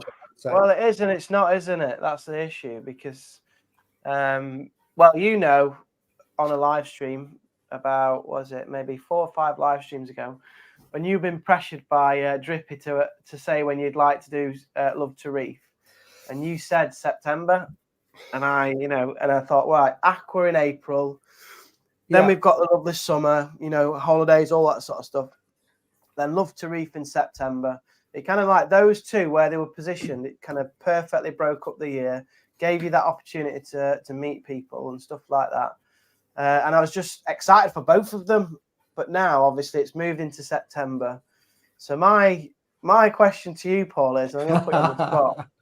What happens to Love to Reef? Because if it doesn't happen, then that's a shame. But I understand why it might not. I don't know is the answer, Jay, because obviously the news only came out this week.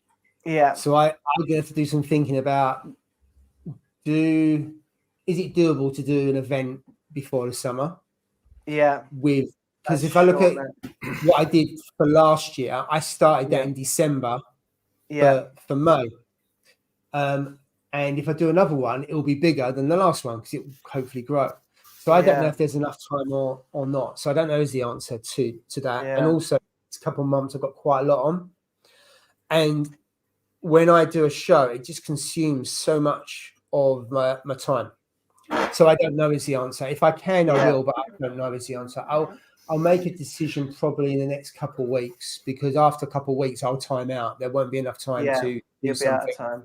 You've got to do something before July because you've got the summer holidays. And even in that time, people are going away. So you've got to do periods where it's a low holiday. So it's a real pain in the what's it for me in terms of organisation because if I was to do something, I've got to get my finger out big time. It's a lot. Giving people time to get vendors and book vendors and book speakers and all that sort of stuff. Because what I want to do, I'd want to book all the vendors and get all that. So when I go to launch, I'd say all these people are showing.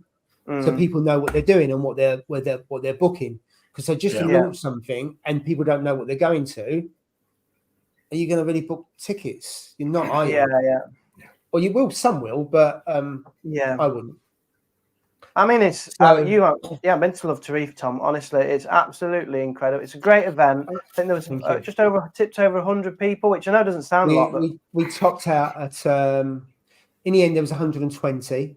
And I was only going to sell 100, and then I stopped selling about a week before because I had too much on, so I stopped selling tickets and not turned people away, but you know what I mean? I just said it was sold out. And Jill ticked everyone off the list. There was 2 people that weren't ticked off the list, but I saw in the room. So as far as I'm aware, it was 100% attendance. I've never known an event. Yeah. So I've been to events work-wise and stuff like that. You always get people don't turn up because that's life. And you factor in maybe 10%. Yeah. But everyone turned up, so I couldn't believe it, because that's really unusual to have as well. So can we ask the audience what I wanted to ask the audience? Go on. Are you still going or something? Well, no, I think there's a lot of people that were going to Aqua because they wanted to just meet up with each other and just literally chew some salty reef chat or whatever you want to call it. And I just think that, you know, if we were to organise something, you know, of a similar time, would people turn up? Because it don't cost anything to go to a shop that's of a similar sort of area or, you know, location to where Aqua's going to be. And I think you'll find that a lot of people are going there to sort of, all right, they might buy the odd frag or two, but you can still do that if it's held at a shop.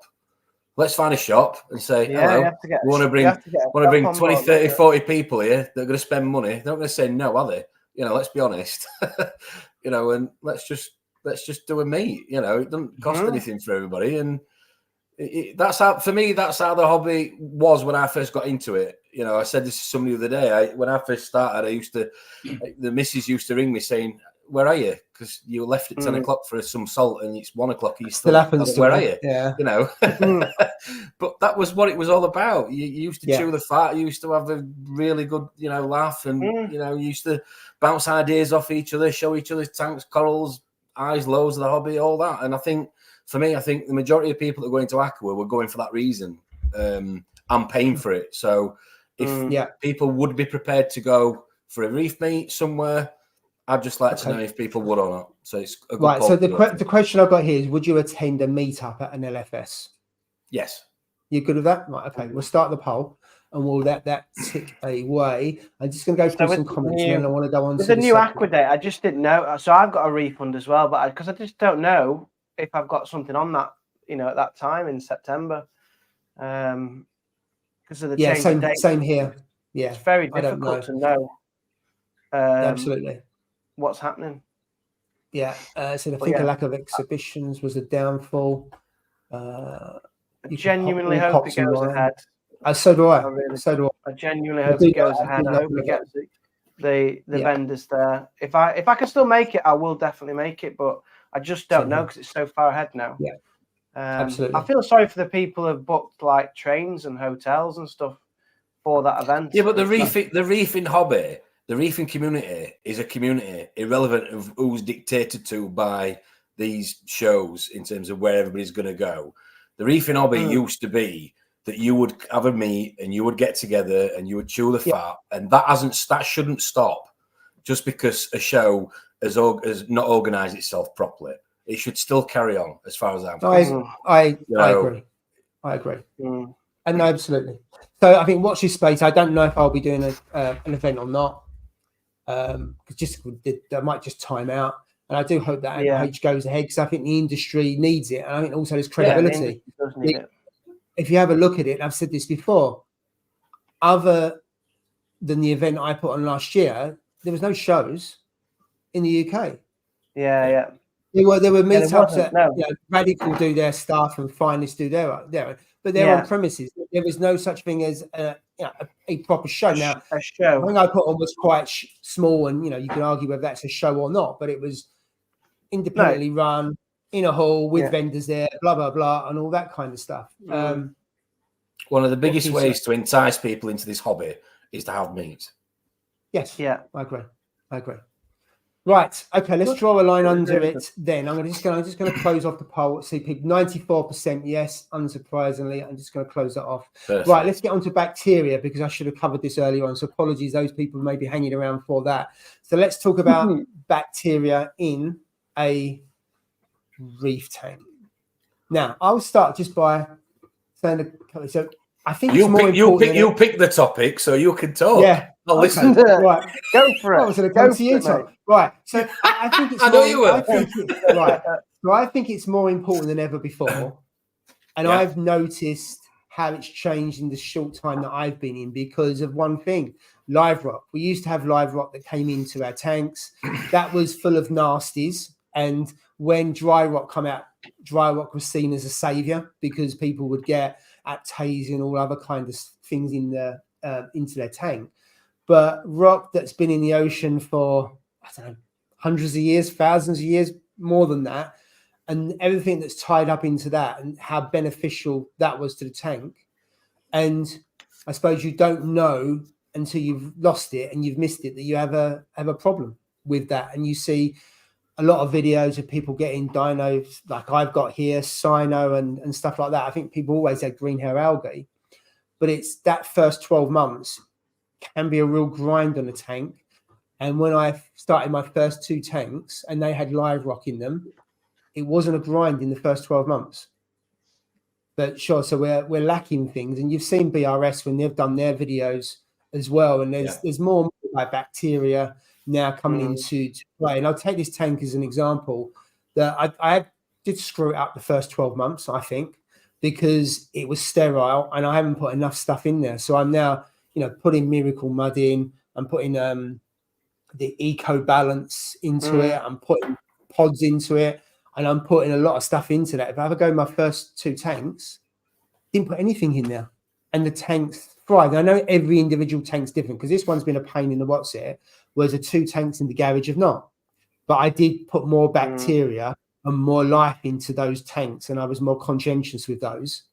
And I've kind of paying the consequence. It sounds dramatic. It's not. The corals are doing really well at the moment, but it's nowhere near as good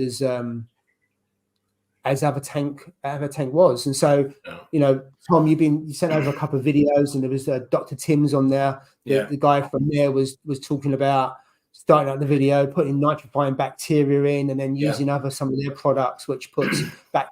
I put to the conclusion it isn't a silver bullet, and just by putting one thing in helps, but doesn't work. I think you need to mix it up with different things to help your tank mature, because you need different strains of different things to help. That's the start of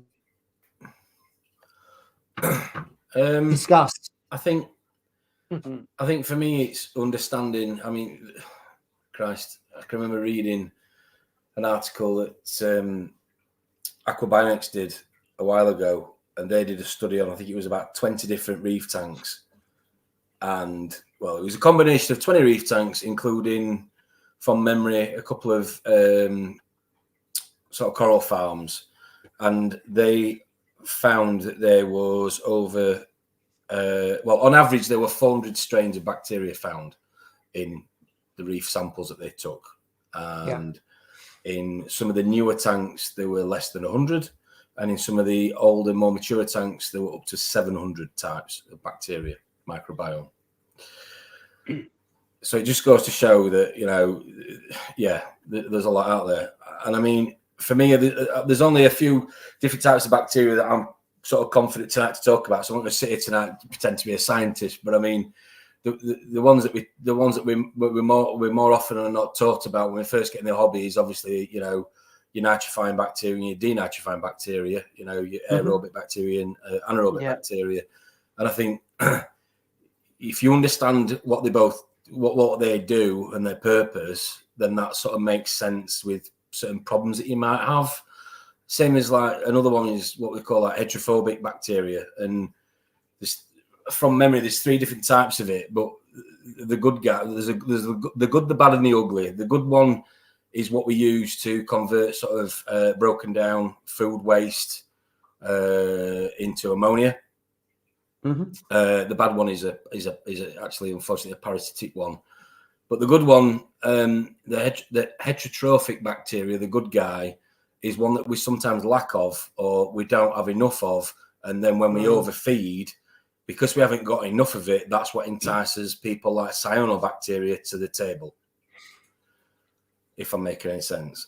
I mean, my conclusion is it's a constant battle, isn't it? And things will, and so when algae goes, something else will come, because if the good bacteria isn't ruling the roost, other stuff will come and I think it's good to feed a carbon source to your tank, because that literally boosts your bacteria in terms of being able to populate and grow, and products like your Brightwell Microbacter 7, your KZ Cyanoclean that I use, Dr. Tim's. There's lots of different products out there, and they are all sourced of this heterobacter God, I can't pronounce it now. Just call it heterotrophic bacteria. Yeah. You are basically making sure that the balance is the right way around. Because if you don't have enough of it, like I've just said, and you've got some, for example, dead spots as in flow. And the thing is to remember with cyano as a bacteria source is it's photosynthetic. So it uses light as an energy source. So most people are going to have, well, everybody has the lights on. So if you've got dead spots in your tank in terms of flow and you've got uneaten fish food that hasn't been, processed properly and you've got light on it, then you are going to give cyano a free seat at your dinner table, is what I'm trying to say. Yeah. That's why by using something, like your Dr. Tim's and your Macrobacter 7 and CyanoClean and lots of other other products to sort of boost that type of bacteria, it helps them all outcompete cyano, and in some cases actually consume cyano. So I think, if you've got, a tank where you might have some dead spots and you're not sure on whether you're overfeeding, I just think it's always good husbandry, as we call it, to use something like that on a weekly basis, just to make sure that you're adding a bit more of the good guys to make sure that you don't give chance of the bad guys turning up, if that makes sense.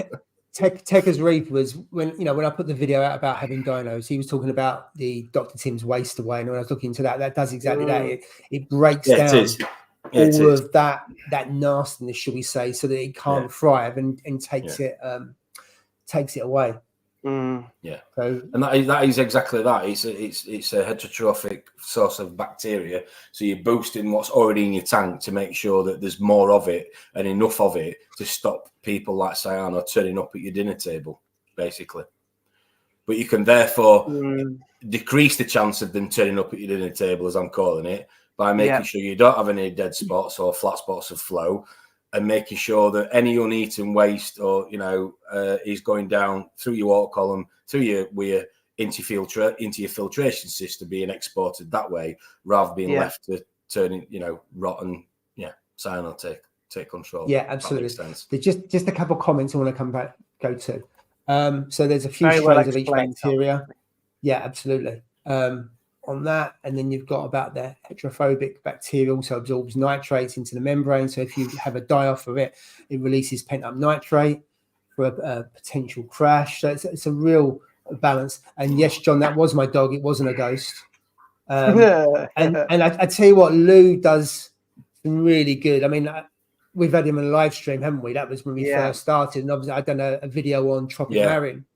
And he does a really good video. I think it is with the BRS guys, and it talks about carbon dosing and around how it's misunderstood, but to your point, how it helps, and it helps to develop the good guys. Absolutely. And I don't understand any of the details at all, but it really makes sense, and it's good to see more and more videos like that so you can understand it, because there's lots of videos about cycling a tank, but in reality that's really easy.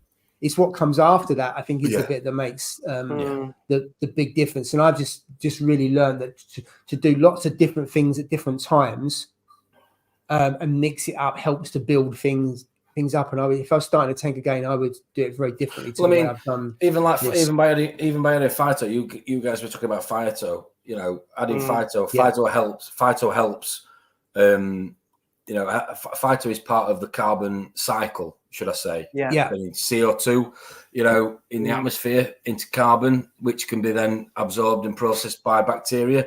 So it's another good way of feeding, your bacteria in your tank is feeding phyto. I mean, I watched a thread recently and it was on the podcast that I sent you guys. I know Jay, all jokes aside, you didn't watch it all, but Salem talked about how he'd got an issue with phosphate really high. And he couldn't deal with it, and he put a strain of phyto in that helped basically consume it, and it just skimmed it out, and all of a sudden the phosphate disappeared. Well, not disappeared, but it dropped significantly. So I think phyto is definitely an underrated additive to your tank. In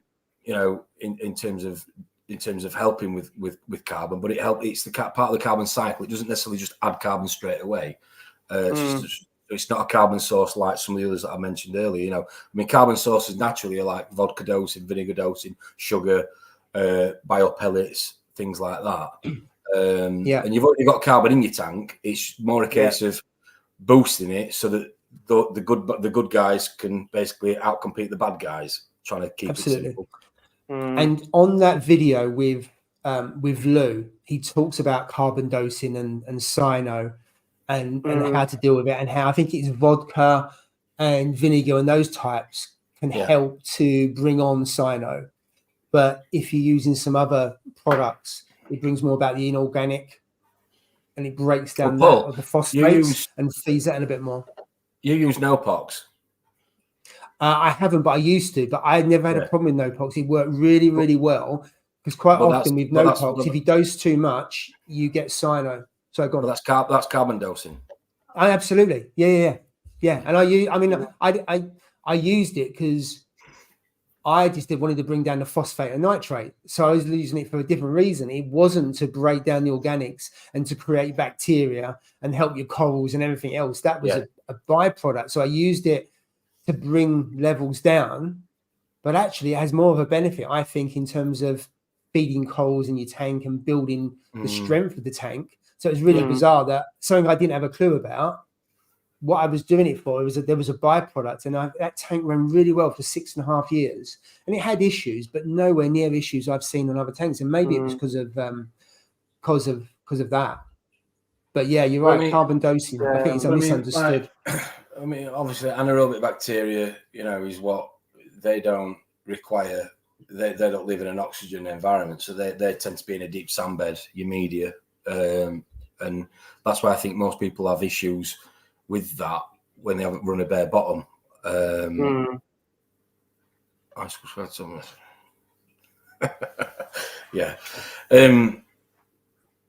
Sorry, I've lost my train of thought reading that. Yeah, but what I was going to say, anaerobic bacteria, like denitrifying bacteria, is probably one of the most important ones, because it can get rid of nitrate out your tank. It absorbs from memory nitrogen and from nitrate and expels it through the water column into a gas. So it basically just dissipates into the air. So in theory, it reduces nitrate. But one of the only ways you're going to increase that bacteria is by having a deep sand bed. So it's strong. It's harder to keep that by having a bare bottom tank. But on the flip side of that, going back to phyto, one of the things that they say about phyto is that it's actually better to feed. It sounds a bit strange. Is feed phyto into a refugium or into your sump rather than straight into your tank, because what a lot of people do when they feed phyto, and I know I'm going off on a tangent here, is they will feed it straight into their tank, but because it's an organic, which people forget about, it just gets skimmed out. So if you're running your tank as mine is, and we all are right now, and pour phyto in, you're going to skim it out. It's going to do absolutely very little to your tank.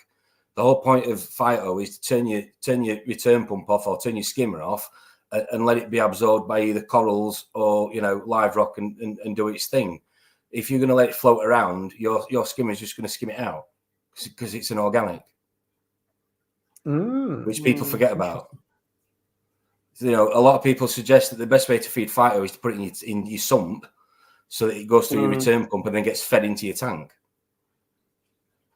If you keep just putting it in your tank, it still gets skimmed out though, wouldn't it? Because your skimmer's obviously living in your sump. So the best way is to put it into your display and turn off your pumps off, and then an hour later, let's face it, if you turn it off for an hour or hour and a half, it ain't going to make any difference, is it? Your temperature might drop a little bit if your heater's in there, but it's not going to. It's not going to kill anything. The same as what I said earlier about the bottled bacteria that you're talking about. If you're going to buy bottled bacteria and you're running UV or you're running ozone, you may as well throw it away because it's going to go through. You're going to kill it. Absolutely, they do say don't run those things with a UV. So UV has its benefits. It's plus and minus on that, isn't it? It's indiscriminate in terms of what it takes out. But I think there's a couple of comments here about can't remember having half these problems 25 years ago when you used proper live rock. And I think there was another comment. It might be you, John, about live rock coming back into the country. And I know certainly AAC does have live rock, and they continue to cook it in one of the sumps. But it's few and far between. And it's not enough to, if someone wants 25 kilograms for a tank, he hasn't got enough for that. So people can go in there and buy one piece at a time or a small piece, which is great for a nano. So that helps because you're seeding it, aren't you, with that? So I think you can get it. And certainly you've seen BRS talk about the Tampa Bay rock and the Tampa Bay sand that they can get. And they've made such a big difference to their tanks by having that. But it is I mean, I think Nick said earlier, it's a really complicated subject. Maybe it's complicated because we don't understand it. And I think more science and more people do focus on it will understand it more. And I think the miracle mud really, really helps. Certainly the corals and whether it builds help to the bacterial strains. I mean, Nick is saying it will does. do, yeah. Imagine because anaerobic bacteria require 0 to no oxygen. Aerobic bacteria require oxygen, which is why aerobic bacteria requires nutrients. Aerobic bacteria requires oxygen, which is why it's free swimming in your water column, and that's your nitrifying bacteria. So it's turning, ammonia into nitrite and then into nitrate, which is part of the cycle that we talk about. Denitrifying bacteria is the one that is actually underrated, which, as I said earlier, is the one that we really want to look at because that's the one that can help us with in terms of nitrate levels to reduce them. But the only environment that lives in is a 0 oxygen environment. So that's why I said about deep sandbed. It'll live deep within the rock in miracle mud, like Nick's saying. To be fair, media, those sort of But to boost it, the more sort of the bigger environment you can to populate that, the better. And that will help naturally reduce your nitrate level. So it's interesting that the benefits of miracle mud. I know it was used years and years ago, and again it'll go full cycle. Maybe we'll see this year that actually more and more people using it, seeing the benefits, and then it will snowball. But of course, then you've got to get the supply of it and people selling it. I think there's definitely something with this in terms of people having, and I'll be one who's had issues with a bare bottom tank in terms of cycling it, and it's taken a lot longer. Because you can't have that. You can't have that. You can't have that anaerobic bacteria. It's harder for it to grow if you've not got that substrate or that area for it to grow within, other than it being sort of free swimming in your water column where it doesn't want to be because it wants to be, away from everybody else, deep in a substrate or deep in a mud, whatever you want to call it, so I think 100% that'll be one of the many issues that people have when they run a bare bottle system and why it takes longer to mature. Absolutely. So by putting the mud into the sump, that's more beneficial than putting it in your display. I know. Well, because you've got a constant habitat for it, haven't you? Yes. Because you've got a dark area. You've got no light. And that's how they used to be run. When I first got in the hobby, you used to have before refusions came out and Triton was pushing refusions. It was literally that section that you would run a refusion now. So after your skimmer, whatever, was miracle mud, and some people went a bit further and they stuck mangroves in and this, that, and the other. But it was a miracle mud chamber, and that was it. And that was exactly the same as a deep sandbed. It was exactly why they used to say to you, don't stir up a deep sandbed because you got because the anaerobic bacteria convert. Don't just convert your nitrate, but it also deals with sulfur as well. So that was the main reason why people said, don't go straight into a deep sandbed and start stirring it up because you start upsetting things. And that was why, because you'd got that bacteria strain and it was settled, it was established. And again, they were the basics, foundations to reefing when I first started. That's what I'm thinking. So with the deep sandbed, if you didn't stir it up, would it leach over time? Would it get full? So if you think about it, is it like a massive litter tray? It pulls everything in. And if I suppose you could say that, but I suppose how many times do you go into the Great Barrier Reef and start stirring it up? You don't, do you? It's settled. It's no different. It's just on a smaller scale. It's a much different environment, isn't it? It is. I get where you're coming from. But the theory is the same. I just think, you can clean. What I'm saying is, clean your surface sand or clean your surface substrate. But if you've got a deep sandbed, then you don't want to be churning up, 2, 3, 4, 5 years worth of bacteria. No, absolutely. I'm just thinking over time, does it leach? Does it have a certain capacity? I know we don't have deep sands. I'm just intrigued that if you've got, you know, if you've got something like a 2x2, you know, it's about 5 inches, and that absorbs and so. Well, my old 8-foot tank, I had sulfur build-ups, little deposits, literally like you're saying, you know. And to anybody looking at it, you think it was something that had rusted, but it had absolutely no detrimental effect to the fish, corals, or anything at all. So when you see the little bubbles, isn't it, in the sand? Some people see the actual bubbles of forming the sandbed. It's quite an interesting one because I'm comfortable talking about most things, but this is a subject I'm really uncomfortable talking about because my knowledge is wafer thin on this. But it's how much you want to. It's how much you want to know about it as well, in the sense that, I mean, you could really engross, as it were, all the different strains of bacteria, what each one does, and that sort of thing. The bottom line is there needs to be bacteria present to a certain level. Yes. And it needs to be biodiverse. Apart from that, one of the things that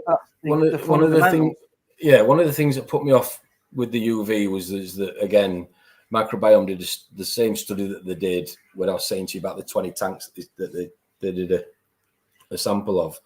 They found that all the tanks that are run with the UV, it killed a certain strain of bacteria that is one of the most common families found in the ocean. In the ocean. Yeah. Which I'm not saying that you can't sustain a tank with a UV, because you can, because I've seen many successful tanks. People do, don't they? Yeah. People do. But for me, it's like you're obviously cutting something out that would normally be in that system, in that water. And that's not necessarily necessary, if that makes sense. Yeah. Sorry.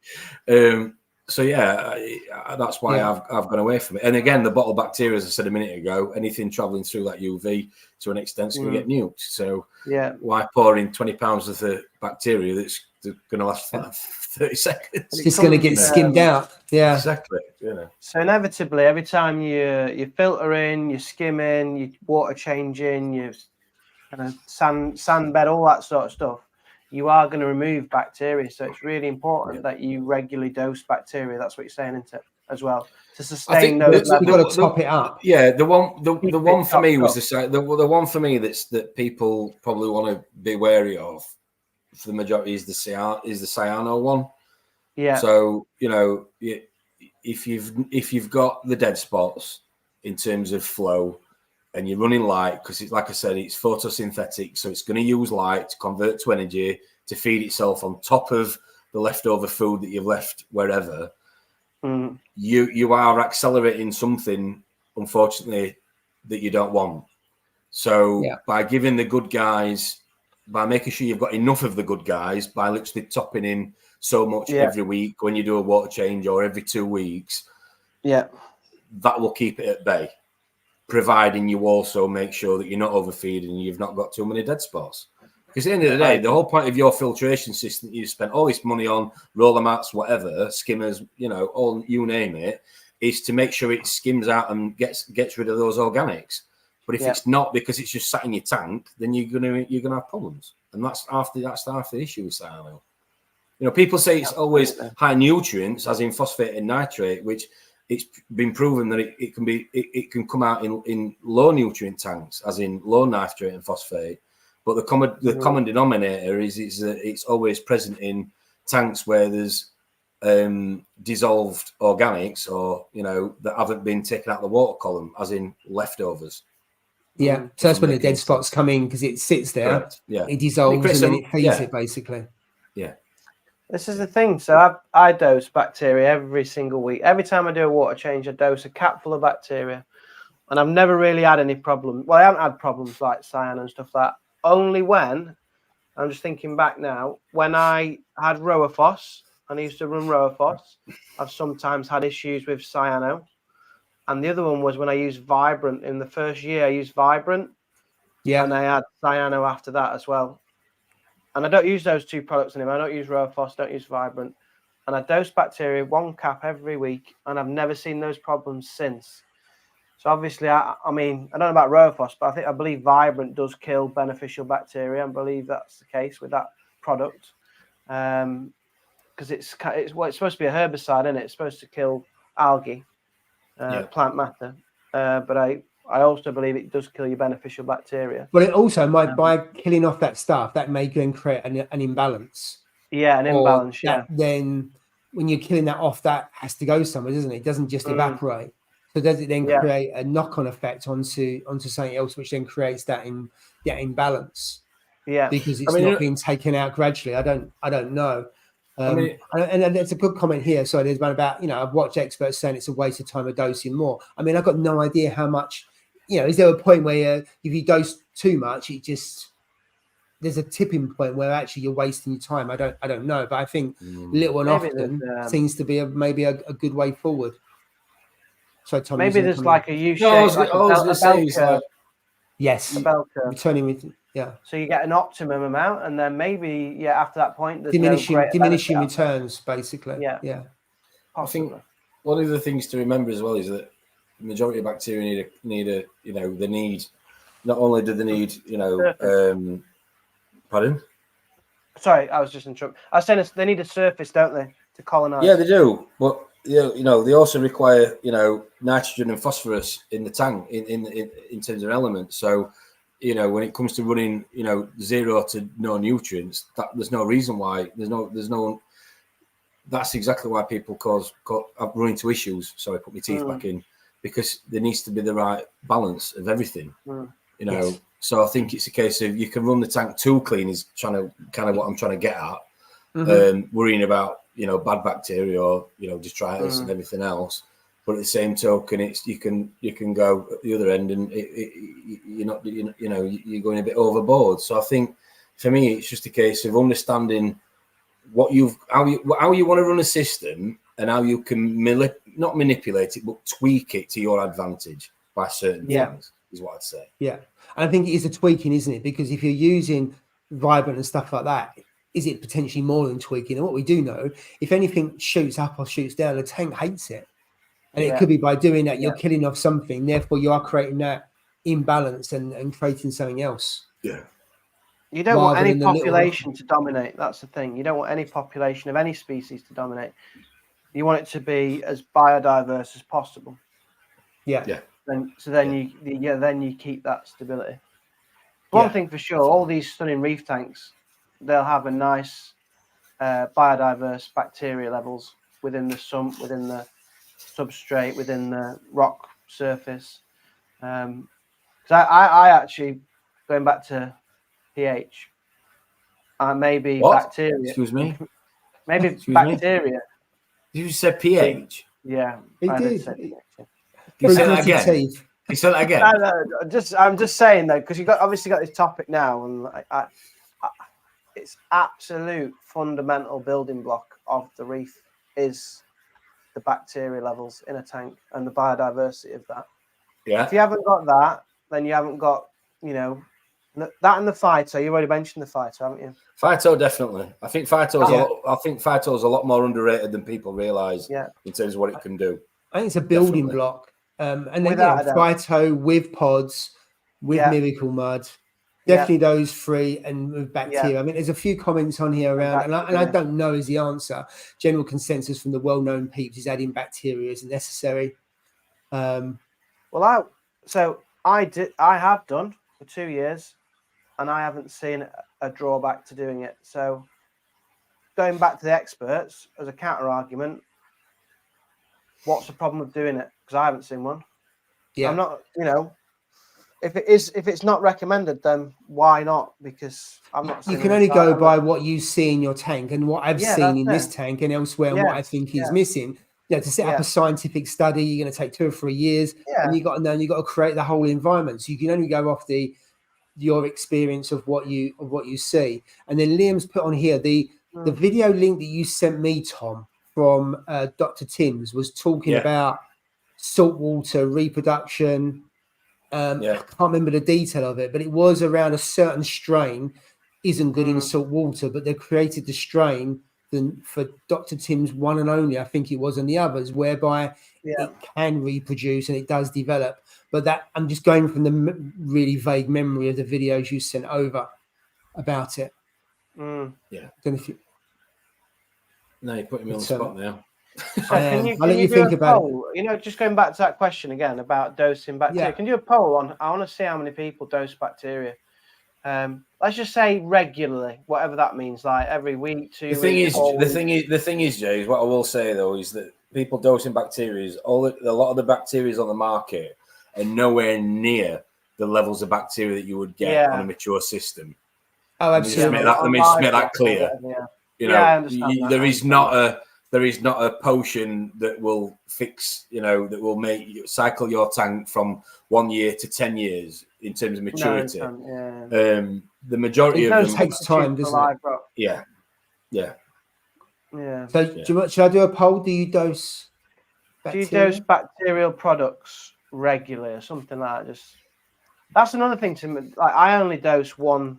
I dose EcoBalance. I was looking at the bottle to see what strains of bacteria it is, and it doesn't tell you. So obviously that's like intellectual property rights. Yeah, I don't think any of them that do. The Zeolite ones don't either. So I'm not too sure. No, it's like I say, it's not sort of on the bottle, but it's a common understanding that they are a form of the heterotrophic bacteria, like I talked about earlier, that you need to boost in order to outcompete people like Cyano, and that is, you know, products like Microbacter 7, Dr. Tim's Waste Away, the Cyano Clean that I use, and other things like that. So because someone said to me, because I just use the EcoBalance, and someone said, "Oh, you mix it with Microbacter 7." In fact, 2 people have told me to do that. One of them is a very trustworthy source that I kind of use as my mentor, but I was just like, if I was to look at the bottles, I wouldn't know which strains are in which bottle, so I wouldn't understand the biodiversity that was adding. I understand, obviously, they've got to protect the products because they don't want to tell everybody what's in them. But it'd be nice to know. I know, obviously, you can do these kind of biome profiles and things, can't you, to find out? Yeah, we talked about that last couple of weeks, didn't we, in terms of that and sending that away. And there's one in America, and then I think that someone said that someone in Europe does it. When we looked at the website, it doesn't exist anymore in Europe. No, it doesn't. I can't remember who did it. So it'd be good to get that. I think Miracle Mud, I would count that as bacteria. Maybe I'm wrong, but effectively, it's live mud, isn't it? It's live mud. That's what it is. Yes, that would have bacteria in it. Can have bacteria. It's literally taken from the mangroves and mined. That's why it's been banned, because obviously it's very destructive practice. But it's taken unprocessed, dug from the mangrove and put into those containers and exported. And Phil, you're right. My tank runs in live rock. Never had a problem. Sorry, mate. So no, that's fine.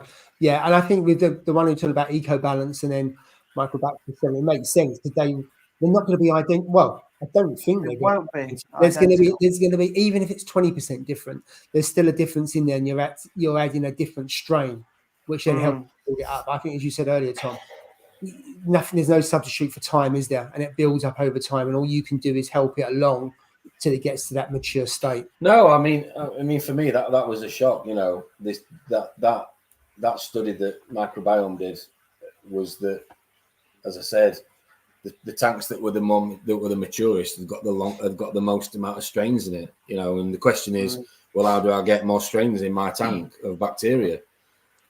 Again, I'm no scientist, but from what I know and what I've read over the last God knows how long, I'd say time, patience. Yeah. But also, if you're putting in frags, that comes from other tanks. Those other tanks, definitely, have bacteria. Definitely. They'll go on to the frag plugs, won't they? Different foods, lots of different caveats to it. Lots of different caveats. Yeah, Techers Reef, Dr. Tim's Waste Away every week. So there's lots of different products.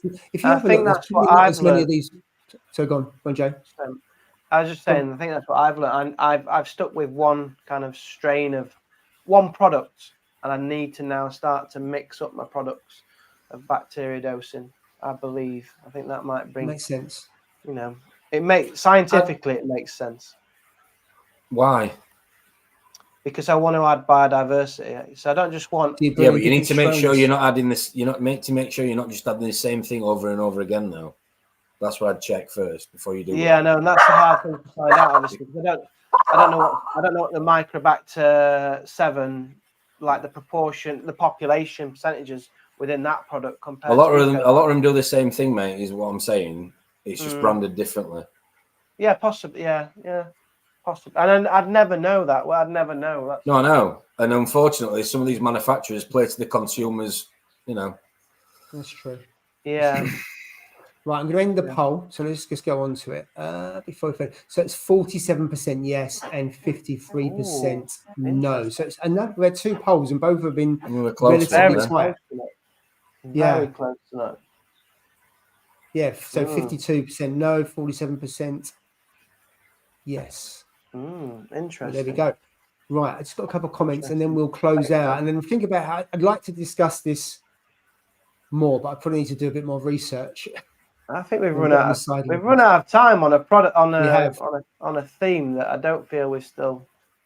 I don't even think we've scratched the surface. You could talk about this for years, and there's still finding types of bacteria that have never been found before. So you know, I think the thing for me is that people understand the basics around it and how they can influence it in the tank. And what would you recommend they watch, Tom, as a follow-up? What's them videos that you? I'll get the free videos and put them in the description. So I'll update it later on or tomorrow with the free links. I think you put links, can't you, in there to the free videos? Yeah, I've watched. Which I think are a good starter for 10. I think they're a good starting point for people. I think people need to understand. I think people that don't already, and there will be a lot of people on the stream that do, but I think people that don't already understand what types of bacteria do what job in their tank and how they can, I suppose, support that type of bacteria to flourish in their tank. That is another good starting point. So yes, definitely, absolutely. Right, we will close it off there. I think we're on Steve's channel next week. I think hopefully find out in the week, and then we'll post in the usual way. Thank you for everyone who's joined. Thank you, chaps, as always, to be live on the live stream. I enjoyed that. Very intellectual tonight. Yeah, I feel like I've been back at school tonight rather than just having a laugh. It's been an intellectual. I've enjoyed it. Brilliant. Anyway, guys, indulge. Everyone have a great weekend. Happy weekend. Happy Friday. Friday night. Have a good weekend.